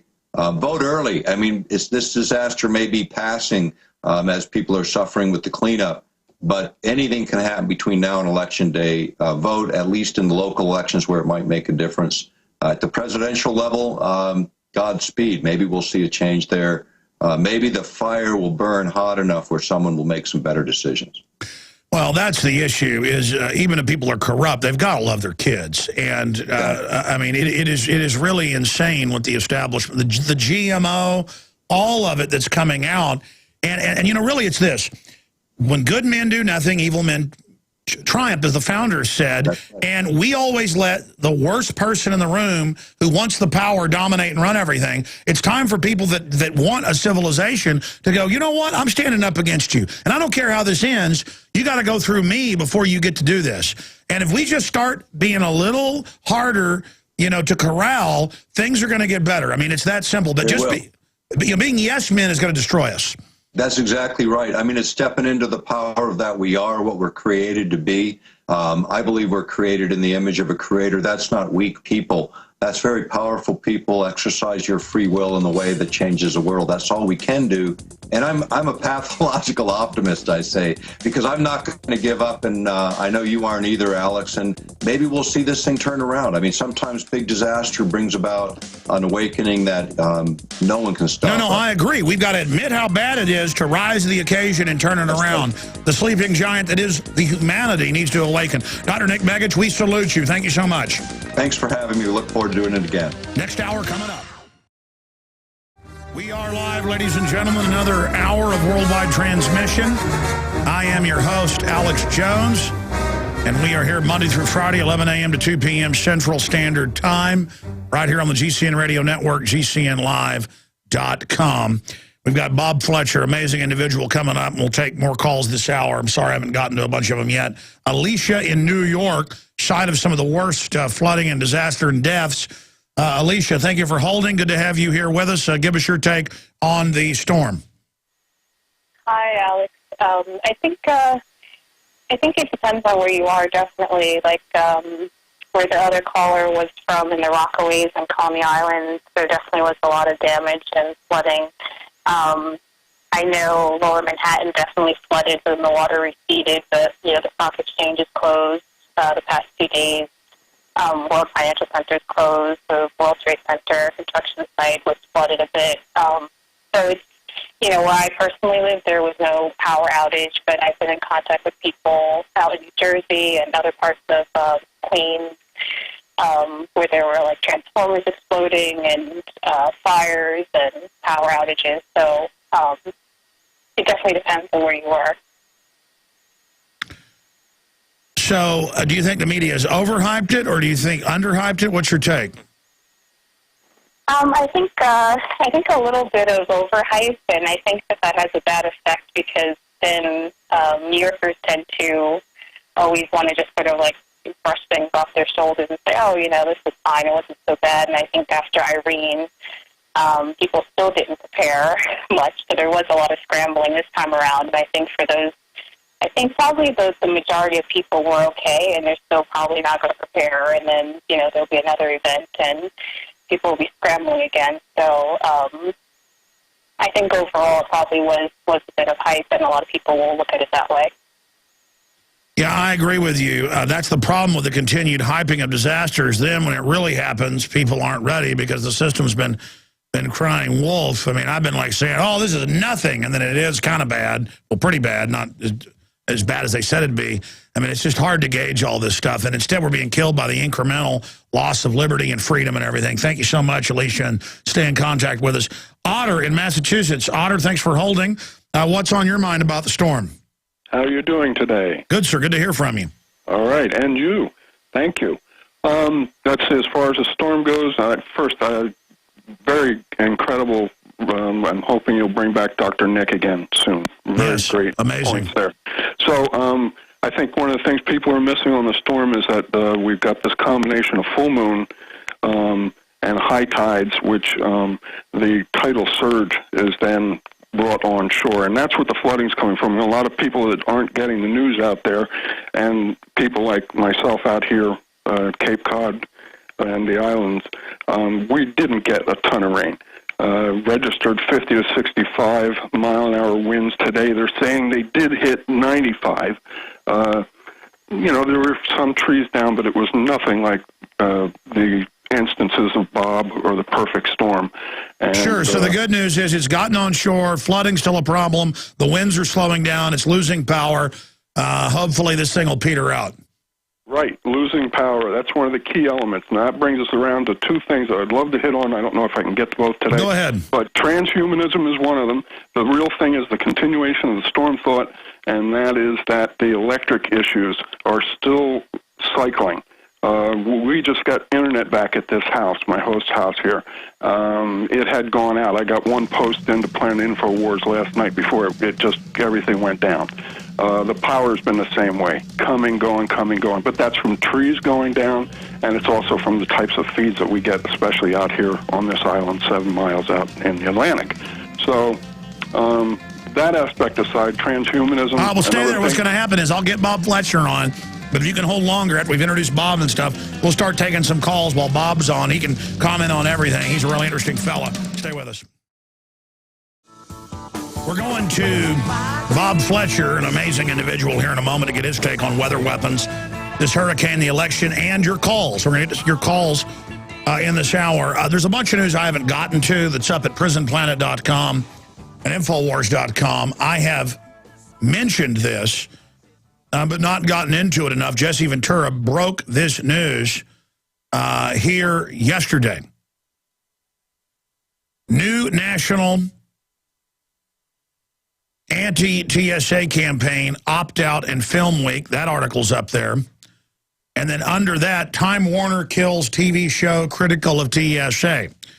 Now, they were just told this 3 days ago, I learned. I talked to Ventura last Friday for about 30 minutes about a bunch of issues off air, and then I set him up for Monday, and then he just learned it Friday after I'd talked to him. Because I consulted in all 3 seasons and was in, of course, a lot of the episodes. They took the TV show away. They normally air them about a month after they're done. They aired them about 11 months after they're done. It's going to start airing November 7th. And they killed the TSA episode that was like the first 2 seasons, really hardcore issues. They cover a lot more out there stuff, this series. That's the only reason, Time Warner allowed to come out. But they ended up still getting credible info in there saying this is real, this isn't. And so they took it away, and they re-edited it. And then they said, by the way, we're not going to air the 8th episode, the big TSA finale, which had top scientists about it causing cancer, the cancer clusters with the TSA people, the public, the admissions, the shirt off, making money off of it. I mean, this is something that's important. And just like Amber Lyon, 3-time Emmy Award winner at CNN, they were covering up massacres by their allies in Qatar and other areas, and Al-Qaeda being run by our government. And they basically forced her out. She quit because they wouldn't let her get her reports on it. She found out foreign governments were paying millions to CNN to control production. See, we had Facebook yesterday. One of our big accounts with 320-something thousand people on it that subscribe to it daily. And they said, you're not allowed to say bin Laden CIA. We have their notice. We have a copy of it. It's in the article. Facebook now censoring political posts as hate speech. It's now off the front page. It's in our Twitter thing, Real Alex Jones. Folks, don't just think you're going to keep getting all this. They're spending now over $20 billion a year. It was like $10 billion before for anti-gun, anti-family, pro-socialism messages. That's admitted now. Used to, it was classified. The sitcoms, the dramas. It's all anti-family, anti-liberty, anti-freedom. That's why all the shows, dramas, cop shows, sitcoms, all of it, it's all getting money. And what's the message? Anti-freedom, anti-family, anti-sovereignty, that we're criminals if we don't want to vaccinate. This is propaganda. Most people don't even get news from a newspaper or TV news. 23% do that. Get it from newspapers. The rest is watching television, being bombarded, and there's like 5 shows out now where gun owners are terrorists and have to get rounded up and put in camps, and people that like the Founding Fathers are terrorists. And one of the British stars, one of the shows said people, it was in the Daily Mail 2 weeks ago, see him from the national TV show, I forget the name of it because I don't watch all that idiocy, I just read the boil downs, and they come up and go, you're the terrorist, we're going to beat you up. He plays a right-wing American gun owner. People believe that, folks. They think, a lot of them driving along now go, oh, that's one of the terrorists. There's no real patriot terrorist, but the feds occasionally blow something up and blame it on us, like Oklahoma City. But my point is, and Bob Fletcher's exposed that, is don't just think you're always going to hear this or see this. It is a uphill battle victory that we're on over 100 AM and FM affiliates and global shortwave and XM radio and, one of the top-rated news websites in the world. It's because the globalists don't have full control yet. They want their global government. They want full control. There's still pockets of talk radio. There's still things like drudgereport.com and Infowars.com and WorldNet Daily that they don't control. Okay? And the fact is, people get threatened over covering this. People get all sorts of stuff I won't even get into because I won't advertise fear for the enemy. When we get attacked, we know we're over the target. That's the old saying from World War II. You know you're over the target when you get the heavy anti-aircraft flak. But you've got to understand that you better appreciate right now that there's still some freedom on the web, that there's still some freedom on talk radio. If you hear us on a local AM and FM station, folks, you better appreciate that station manager, owner, program director. You better appreciate the sponsors on that station. Yeah, we get ratings, and that's one reason we're finally breaking through and getting on a lot more stations. But it's still people bucking the system to put us on. Let me tell you something, folks. I mean, it is a miracle we're still on the air and reaching this many people. And it is a testament that there's people awake out there. And it's a testament to people like Ron Paul, Bob Fletcher, G. Edward Griffin, Bob Chapman, countless others over the last 50 years in some cases, Red Beckman, the list goes on and on, Aaron Russo, that have been fighting the globalist. If they got ridiculed, attacked, let me tell you something, 30 years ago, folks, they'd plant pipe bombs on your property if you talked about the New World Order. They'd arrest people. They'd kill people that wrote newsletters about the JFK murder. People used to get thrown in prison and tortured for speaking about this because the globalists didn't have full control then. They're like, we got to keep this down. But they didn't stop it because the patriots were willing to die so that we would have a foundation of what was happening. And now they've been proven right. Bob Fletcher's been attacked. He's been...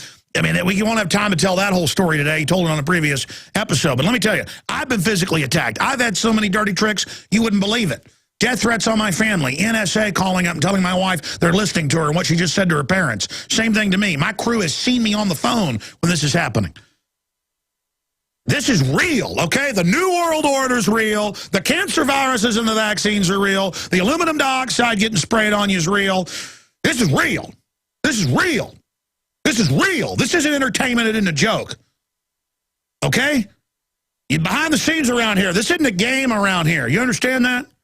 There's a little gallows humor around here, but that's about it. This is real. Now I'm going to shut up and go to Bob Fletcher, his take on the hurricane and the rest of it. But Bob, of course, Bob Fletcher, investigations.com, is a businessman, investigator, film producer, speaker, and author. He had a multi-million-dollar big company, toy company. The CIA took it over, used it as a front. He didn't even know, understand it. That's how it all started. And then 20 years ago, and it goes down the rabbit hole from there. After years of business, professional career, Bob became involved in U.S. government top-secret covert arms sales without even knowing it. In a simple business merger, Bob merged his toy manufacturing company with a company that imported watches. That company was called Vista USA Inc. It was a covert operation front, and generals would come in, you name it, for U.S. arms sales and covert mercenary training. Eventually, the owner, Gary Best, attempted to recruit Fletcher into the business of arms sales, and Fletcher refused to become involved. Later, Bob became a witness in the Iran-Contra mess, testified to Congress, folks, and he then became an investigative assistant with several House and Senate investigators. Since then, Bob has been chasing bad guys in the government and producing some of the world's best exposés. Bob reports are viewable all over the world at Bob Fletcher Investigations.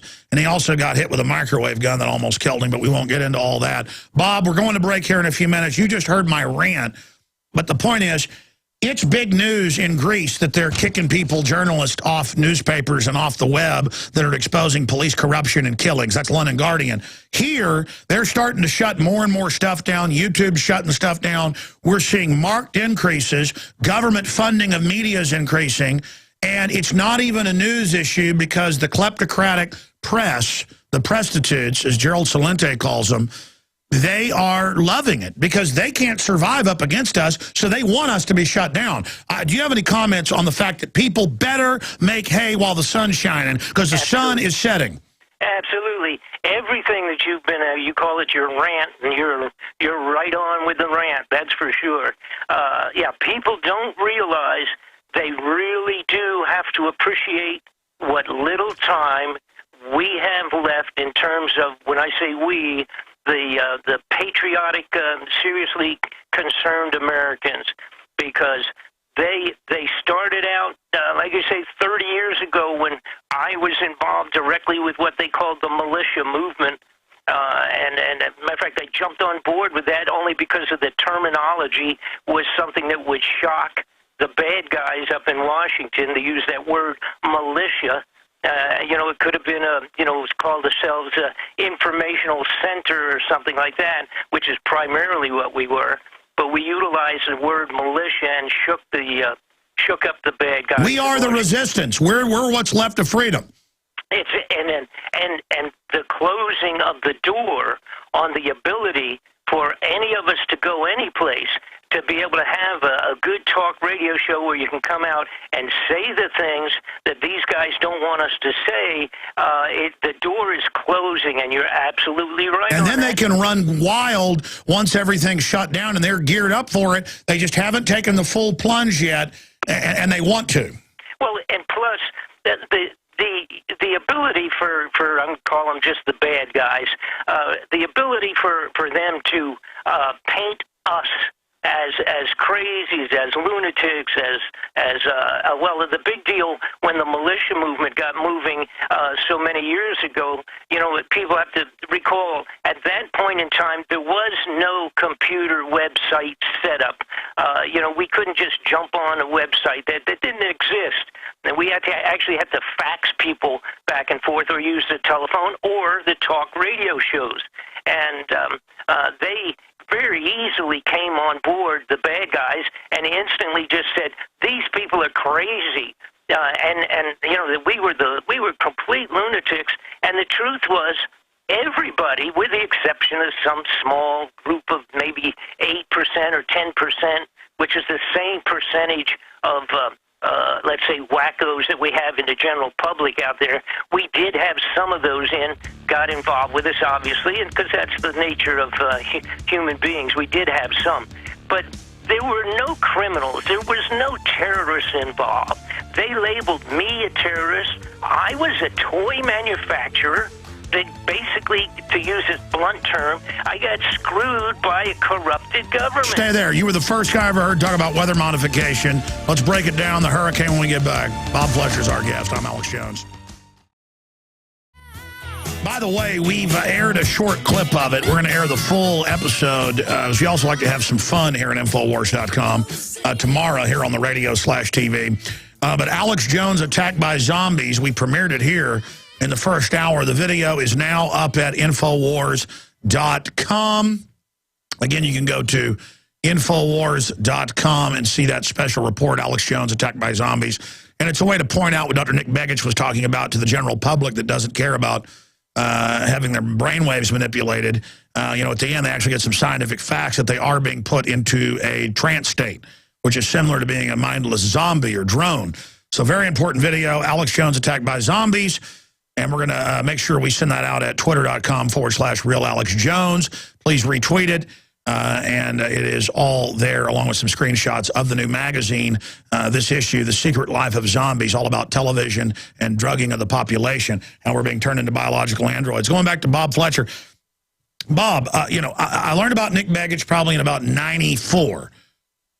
But I remember watching Access Television in high school when I was a senior in 1992 here in Austin, Texas, and seeing people that were getting your news reports and passing them through the Underground Resistance Network, where you were, talking about weather modification and government-sponsored terror, and then you were talking about Waco after that happened a few years later, and then Oklahoma City, and that underground news broadcaster of people getting the VHS tapes you would do every month, getting them out. And it reached millions because people cared to go down to Access and air it. And then that helped with the knowledge I already had, supercharge me to the point, yourself and many others, to do what we're doing today. So people, don't think because you hand out a copy of the magazine that we sell at cost at InfoWarsStore.com as a modern pamphleteer. You give somebody a subscription. Get the police department a subscription. 12 of them mailed to their door. And we have extras, the last issue, too. The first time we sent it out, so you get 13 issues. Talk about a way to wake somebody up, or copies of videos or DVDs. That's the danger of the cloud. Within a few years, there won't be anything physical. Then they can just erase it. They've already done that off Kindle, where they've erased a bunch of books. And then there was protests, and they went back up. But I'm ranting here, Bob. Getting into the hurricane, we've had some meteorologists and folks on saying it looks like it was manipulated. Your take on that? Well, first of all, and people still Now, when I started this, and of course the big deal was when I took a deep swallow sitting in front of the Senate Intelligence Subcommittee being asked about a multitude of things. Of course, they were trying to make us the militia. There was 5 of us. I had set that up with Arlen Specter, and which later on he told me he was sorry that he had done it. But and I say sorry because they were unable to accomplish what they wanted to do, and that was to make us all look like a bunch of idiots. When I sat in front of the Intelligence Committee, I took a big swallow answering the question that was put before me, and that was, it was a Senator Cole from Wisconsin, and he said, in the Associated Press interview with you, Mr. Fletcher, you said that the United States had the capability to modify and control the weather and use it as a weapon. And, of course, the point there was everybody was supposed to laugh at me. And, of course, I just simply said, and I was the first person that came out, I'm going to say out in the general public, you know, because everybody, of course, covered those hearings at that time. And I said, you know, yes, sir, as we have all the documentation on it, and et cetera, so we went on from there. But my point is that to this day, 95% of the American people, number one, either do not know about the potential that we do have weather control manipulating abilities, and they wouldn't believe it. I mean, they're still, you know, so they have that big mask of the national news broadcasts over their face, so they don't understand. They still wouldn't believe it to this day. And this is, today, this is old stuff. They really have it down pat compared to what they were doing back in the 90s, obviously, and they've been working on it and putting tons of money into it. But not only that now, we have our own, I'm going to say the bad guys with the capability of affecting the weather, obviously, here in the United States. And now electronically it's fairly easy to even understand, but I won't get into that today. But the problem is we also have the Russians and Red China. The Russians a long time ago got into it. Oh, and they're all over the news admitting it, but here they just say it doesn't exist, but then Bill Gates comes out and says he runs it, but it still doesn't exist. Stay there, long segment coming up and phone calls. Bob Fletcher with us, just an amazing individual. And we got to get him back for 2 hours soon just to break down all the other stuff. I mean, I've interviewed him 4 or 5 times in the last 6 months, and we haven't even skimmed the surface. We'll be right back. We are back, ladies and gentlemen, and again, we couldn't be here without our AM and FM affiliates, WWCR Global Shortwave, and of course, XM 166, our sponsors, and all our other friends out there in the alternative and real media that, well, are on Team Humanity and want humanity to survive and thrive. Bob Fletcher of BobFletcherInvestigations.com is with us. We're going to be taking some calls here, as I know people have been holding a lot of you there in the storm-ravaged areas. Kenny, and I want to have Otter finish up as he got cut short. You want to talk about transhumanism. But Bob Fletcher, let me ask you this. Looking at this storm from what you know, you were starting to get into Russia and China, who admit they modify their weather. When Russia had those big storms and fires, people in their Duma came out and said the U.S. and NATO are using weather weapons on us and H.A.A.R.P systems. Well, they should know they've got them too. And you've been in this congressional reports. You were congressional advisor. But then I have yuppies occasionally, you know, walk by and say, are the black helicopters going to get me? And I just go, just Google military drill. They have black helicopter drills to acclimate you going on every city. Oh, sure, kooky. And it's just like, oh, I bet a world government's going to get me too, even as world government's being announced. I mean, don't we have a leg up, though? At least I've found that now.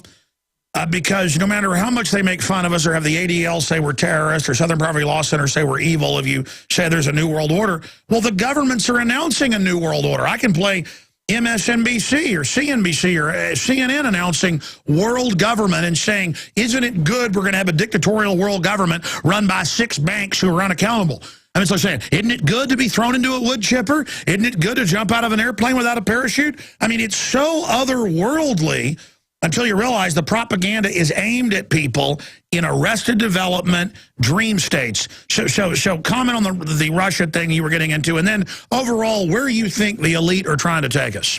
Well, the problem is that the mindset, the bad guys have been controlling the media so totally profusely, I mean, for years and years, and of course they're getting a tighter and tighter grip, and the electronic media, of course, is fantastic for them.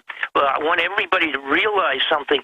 For every one good bit of honest, sincere information you get from patriots like Alex or myself or any of the rest of us that are out here trying to wake you up, to put it out in front of you as it was put out in front of us by someone else, in my case, actually by the bad guys themselves.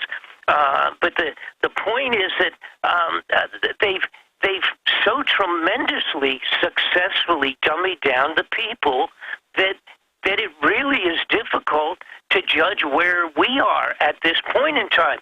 First off, now, and coming up very soon, they're simply going to pass sufficient legislation, which actually they already have it, but they're going to be able to just throw the switch off on us.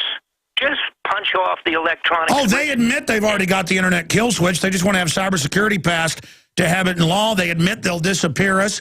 They admit they torture kids in front of their parents. I mean, it's like admitting they're Nosferatu. Well, the only thing that this is a guess, the only thing they're waiting for is to have a reason, a synthetic reason that they can get the bulk of the American people to believe that it is a good thing that they're going to pull the plug on the media that you and I put out. Once they can come up with whatever scam it's going to be, it's like they did with the old militia movement and everything, where they kept shooting people and blowing up buildings like in Oklahoma and all of that, and pointing the finger at us on those events. The reality being that everybody has to remember, nobody from the militia movement was ever charged with any of this stuff. It was just innuendo, but it worked so well. They sent people out and took photographs of license plates and that kind of stuff to where nobody wanted to come out any longer. It's pure intimidation. So we give into the intimidation, they win. Here's an example, then we're going to get more into the weather weapons and then a few calls here for patient folks that are sitting there. A month and a half ago, I'm driving to work. There is a 8-rotor drone flying down the highway at 300 feet. I pull over, get video of it, find the operator for the highway department. Got it on video. Rob Dew's sister is hiking on the hike and bike trail. A drone with flashing police lights flies over. She follows it and finds the cops operating it, spying on people. But for some reason was intimidated and didn't videotape it with her cell phone. Okay, but by the way, anybody catches this stuff on tape, you send it to us, we break it and it's good footage, I'll pay you $500. I mean, I want to show people these things in action. Guess what I saw driving to work yesterday and almost had an automobile accident trying to get it on tape, and I wasn't going to talk about it because I couldn't get it on tape. Guess what I saw?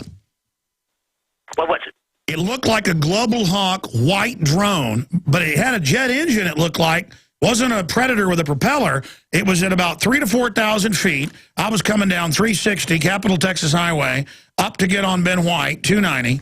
And I start seeing it as I'm going up the hill, and then I get up in the Mixmaster, and by the time I confirm what it is, it's almost above me. So I'm up in the truck with the camera like this, trying to get shots. Cars are almost hitting me. I go, I got to have this. I pull over. There's no place to pull over. I let cars go around me. I pull over. I see no cars are coming by the grace of God at 9:30 in the morning, except for about 500 yards back. I try to get out and just didn't have time and almost got run over. I shouldn't even be admitting I did this. The point is, it was going very slow. My dad was a pilot. I flew a lot, I know. I mean, a Cessna would stall at well, not really. A Cessna can go like 50 if the wind's into it.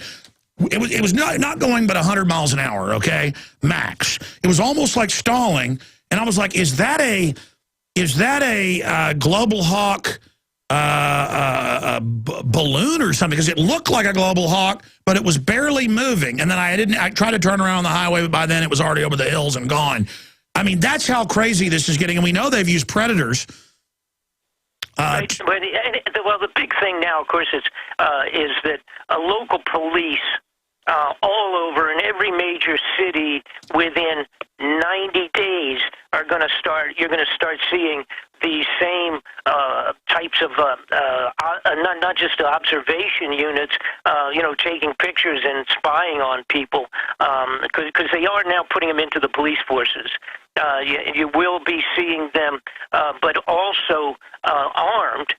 And how they, exactly, the same as the drones that were operating out of Los Angeles, California, and killing the people over in the Mideast. But I mean, they're using them in North Dakota to arrest ranchers. Yes. I mean, that's going on. My point is, if I'm seeing drones every month and a half, I've got a Global Hawk up on screen for PrisonPlanet.tv viewers, but anybody can Google Global Hawk. I mean, it was a Global Hawk. And I know, or some type of other variant. I'm just wondering, what is a Global Hawk doing over Austin? Well, as you know, it came out a few months ago all over the country. They've got them targeting people's cars and stuff as training for other countries. Remember when the B-2 dropped a bomb on somebody's house a few years ago? Right, a dummy drill bomb?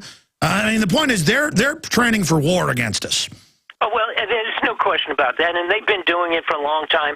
They call it what you want, and they train. We brought in other troops in going back many years. We bring troops in from other parts of the world, and they utilize that as a good cover. But the bottom line is absolutely when they build entire little communities for training and all that. Because you did some great exposés on that yourself many years ago. Again, this is back when they said we were really crazy. But the big problem is to get the American public to realize that this is happening today, and it's happening on you, against you, and this is now they're admitting it, and the public still won't admit it. I don't understand. Well, no, I was about to say this to you. That's what it is. Back when you were exposing urban warfare drills, practicing for the U.S., I had emergency managers on, police chief of San Antonio. They brought a thing of cash in to buy them off. Not to just do the great stuff. That report was great, and it was like pulling teeth back then to get people to believe no, exactly. Back then, the Statesman wrote an article saying I was crazy, but that it was happening, and that's what they do today. Now they say if you don't like the Marines doing a gun confiscation drill in your town and even really pulling real people over, now it's you're kooks because you don't like it. Before they'd have the drill and say it didn't exist, even though it was on the. I mean, it's mind control. Oh, and apparently it's really been working well. I didn't think that we would ever reach a point to where somebody could paint a building black and tell you that it's white, and everybody would think it was white. It's amazing. It is absolutely amazing. And up here, as a matter of fact, in Idaho, several years ago, 3-4 years ago, maybe it's even 5 or 6 now at this point in time, myself and a small group filed a lawsuit to stop the expansion and the utilization of a wildlife preserve as a military and police shooting range. They wanted to actually use and move it up to where they could bring in as many as 400 shooters at a time. Well, I was about to say that's been confirmed. They use these training centers, private and government, as the first cover, and then they use that as a cover story, just like your toy company, as a black op command base. Absolutely. And in this case, as of just a couple of weeks ago, this has been going on for 4 or 5 years, we had a great lawyer jumped in on it, helped us out, and it's going to it's gone already to the Supreme Court of, or the Superior Court, whichever it is here, for the state of Idaho. So, we successfully shut down the state in utilizing a state animal preserve as a... Good. Now let's shift gears briefly, finishing up about Russia and China with their weather weapons, because you got cut off last break, then I want to go to calls. Okay, yeah, fine. Well, basically, the bottom line is our own bad guys can carry out these weather manipulations on us to reach the goals of the New World Order. The drought, who knows what that drought is going on in the middle of the United States? It's just going to wipe out that. I mean, we're already at a 0.0 in terms of production there with the drought. This storm that's taking place today, and yesterday I was watching, and they said how extraordinarily bizarre it was that we have, quote-unquote, the warm weather, warm water hurricane structure coming into and mixing with a northeaster, which of course is blizzards and snow and freezing weather, and how bizarre it is. And what really rang the bell in my mind was that I had discovered many, many years ago that the basics of the weather control and manipulation is warm by heating the water and heating the ionosphere in a given area, triangulation, heating that would constitute the warm air rising that they need to direct and control and expand a hurricane-type structure. And that was exactly the words that they used yesterday, the experts saying how bizarre it was that here we had this tropical thing coming up into New Jersey with all the tropical water temperatures and everything, maintaining this 1,000-mile storm and coming in and merging with the snow and ice. I don't know. Obviously, that's another problem we have. It's like almost impossible to ever find out a given day and a given operation for these weather operations. You know, whether it's us or if it's the Russians or it's the Chinese, it's almost impossible. And if we ever get somebody that's one of the guys in there that actually throws the switches for this stuff, the poor guy's going to be blown up before he gets to a microphone to be able to tell us about it.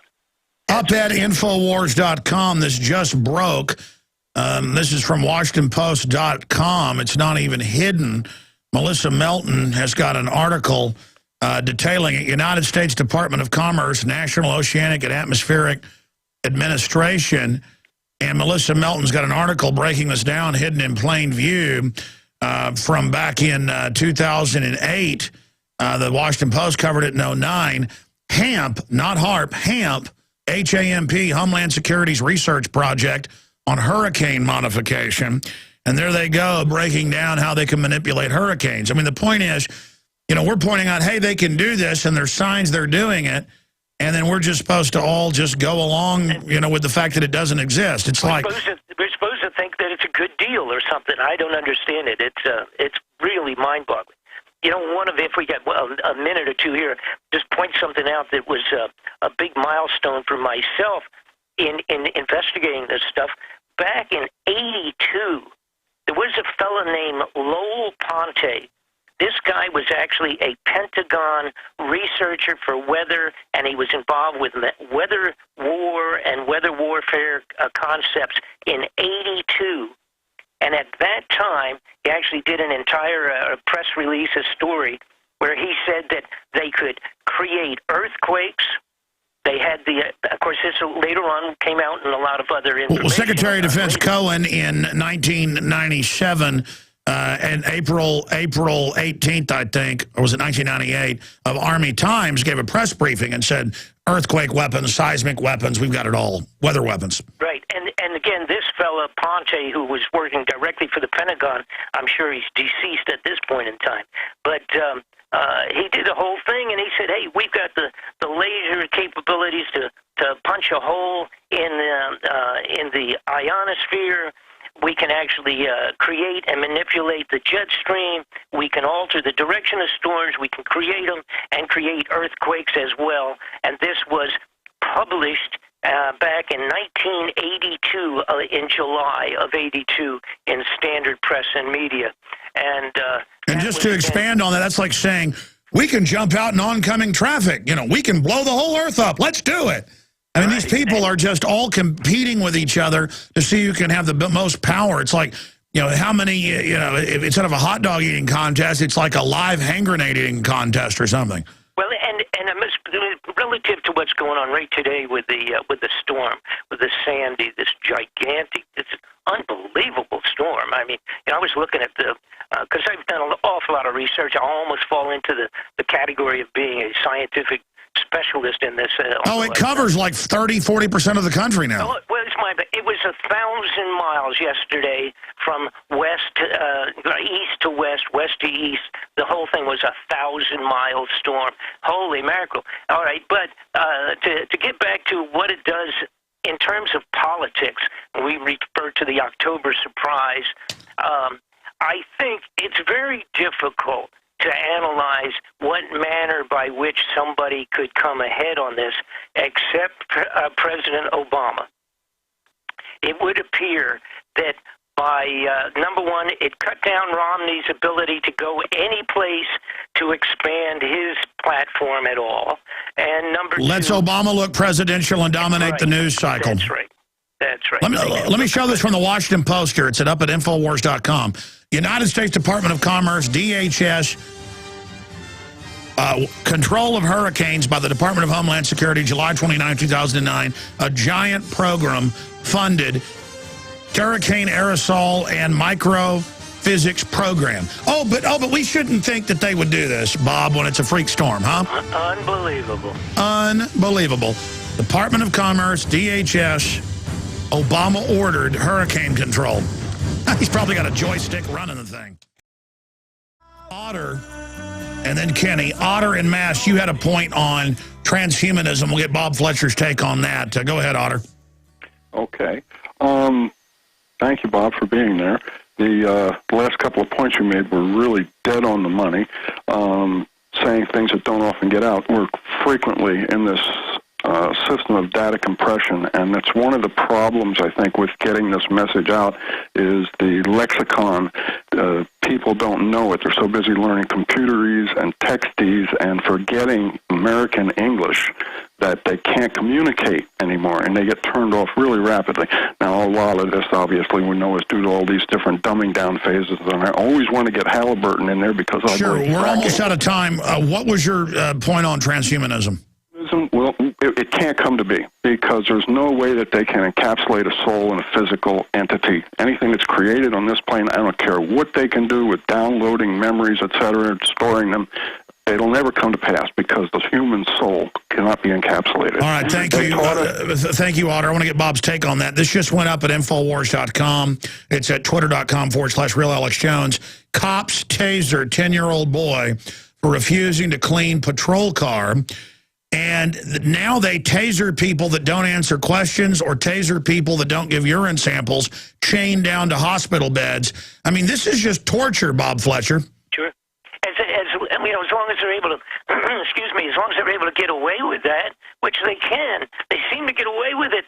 The police at every level just carrying on outrageous acts on American people. And of course, it goes back to a few years back when we realized that the local police were being informed, educated by bad guys sent in from Washington, explaining that if you stop somebody for speeding, if they quote the Constitution, consider them to be a terrorist. I mean, this was literally part of the educational program just a couple of years ago for the local police. Oh, my gosh. It was a school career day, and the kid didn't clean. He left, I guess, a bubble gum wrapper in there, so they tasered the kid. I mean, listen, what about these cases where cops now attack just innocent people?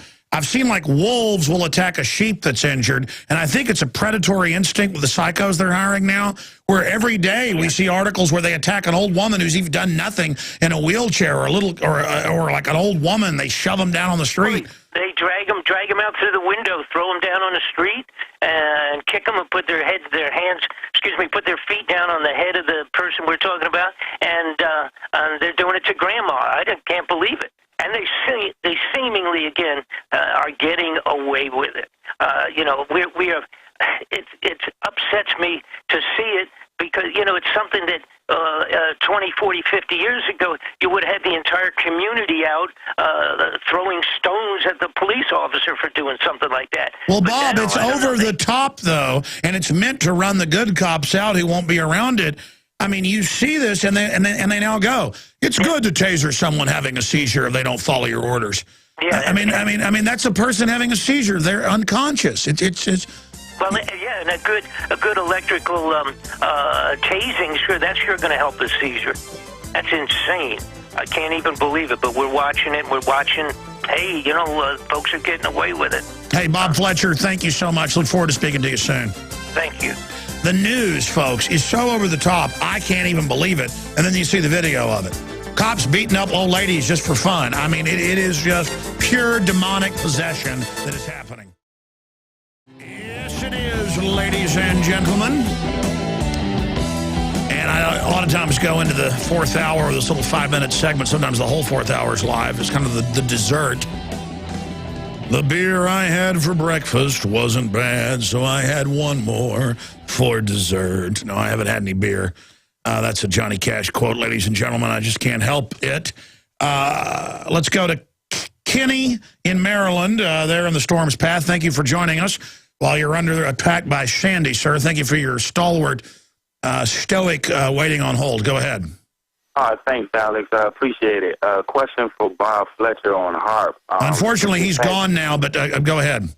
Oh, okay, cool. No problem. Just last week, the Monday, I was seeing a lot of chemtrails around, and just Saturday morning, it was quite clear. By 12, the chemtrails, I guess, had formed and made that gray cloud that spoke of, and there was actually a ring around the sun as well. Yeah, but that BBC admits that's when they're doing weather modification. I mean, they've got articles about it and just show it. I mean, the point is they're just doing it. They admit they're doing it, but say, we're doing something, suckers, but we're not going to tell you, so roll over and die. I mean, it's just amazing.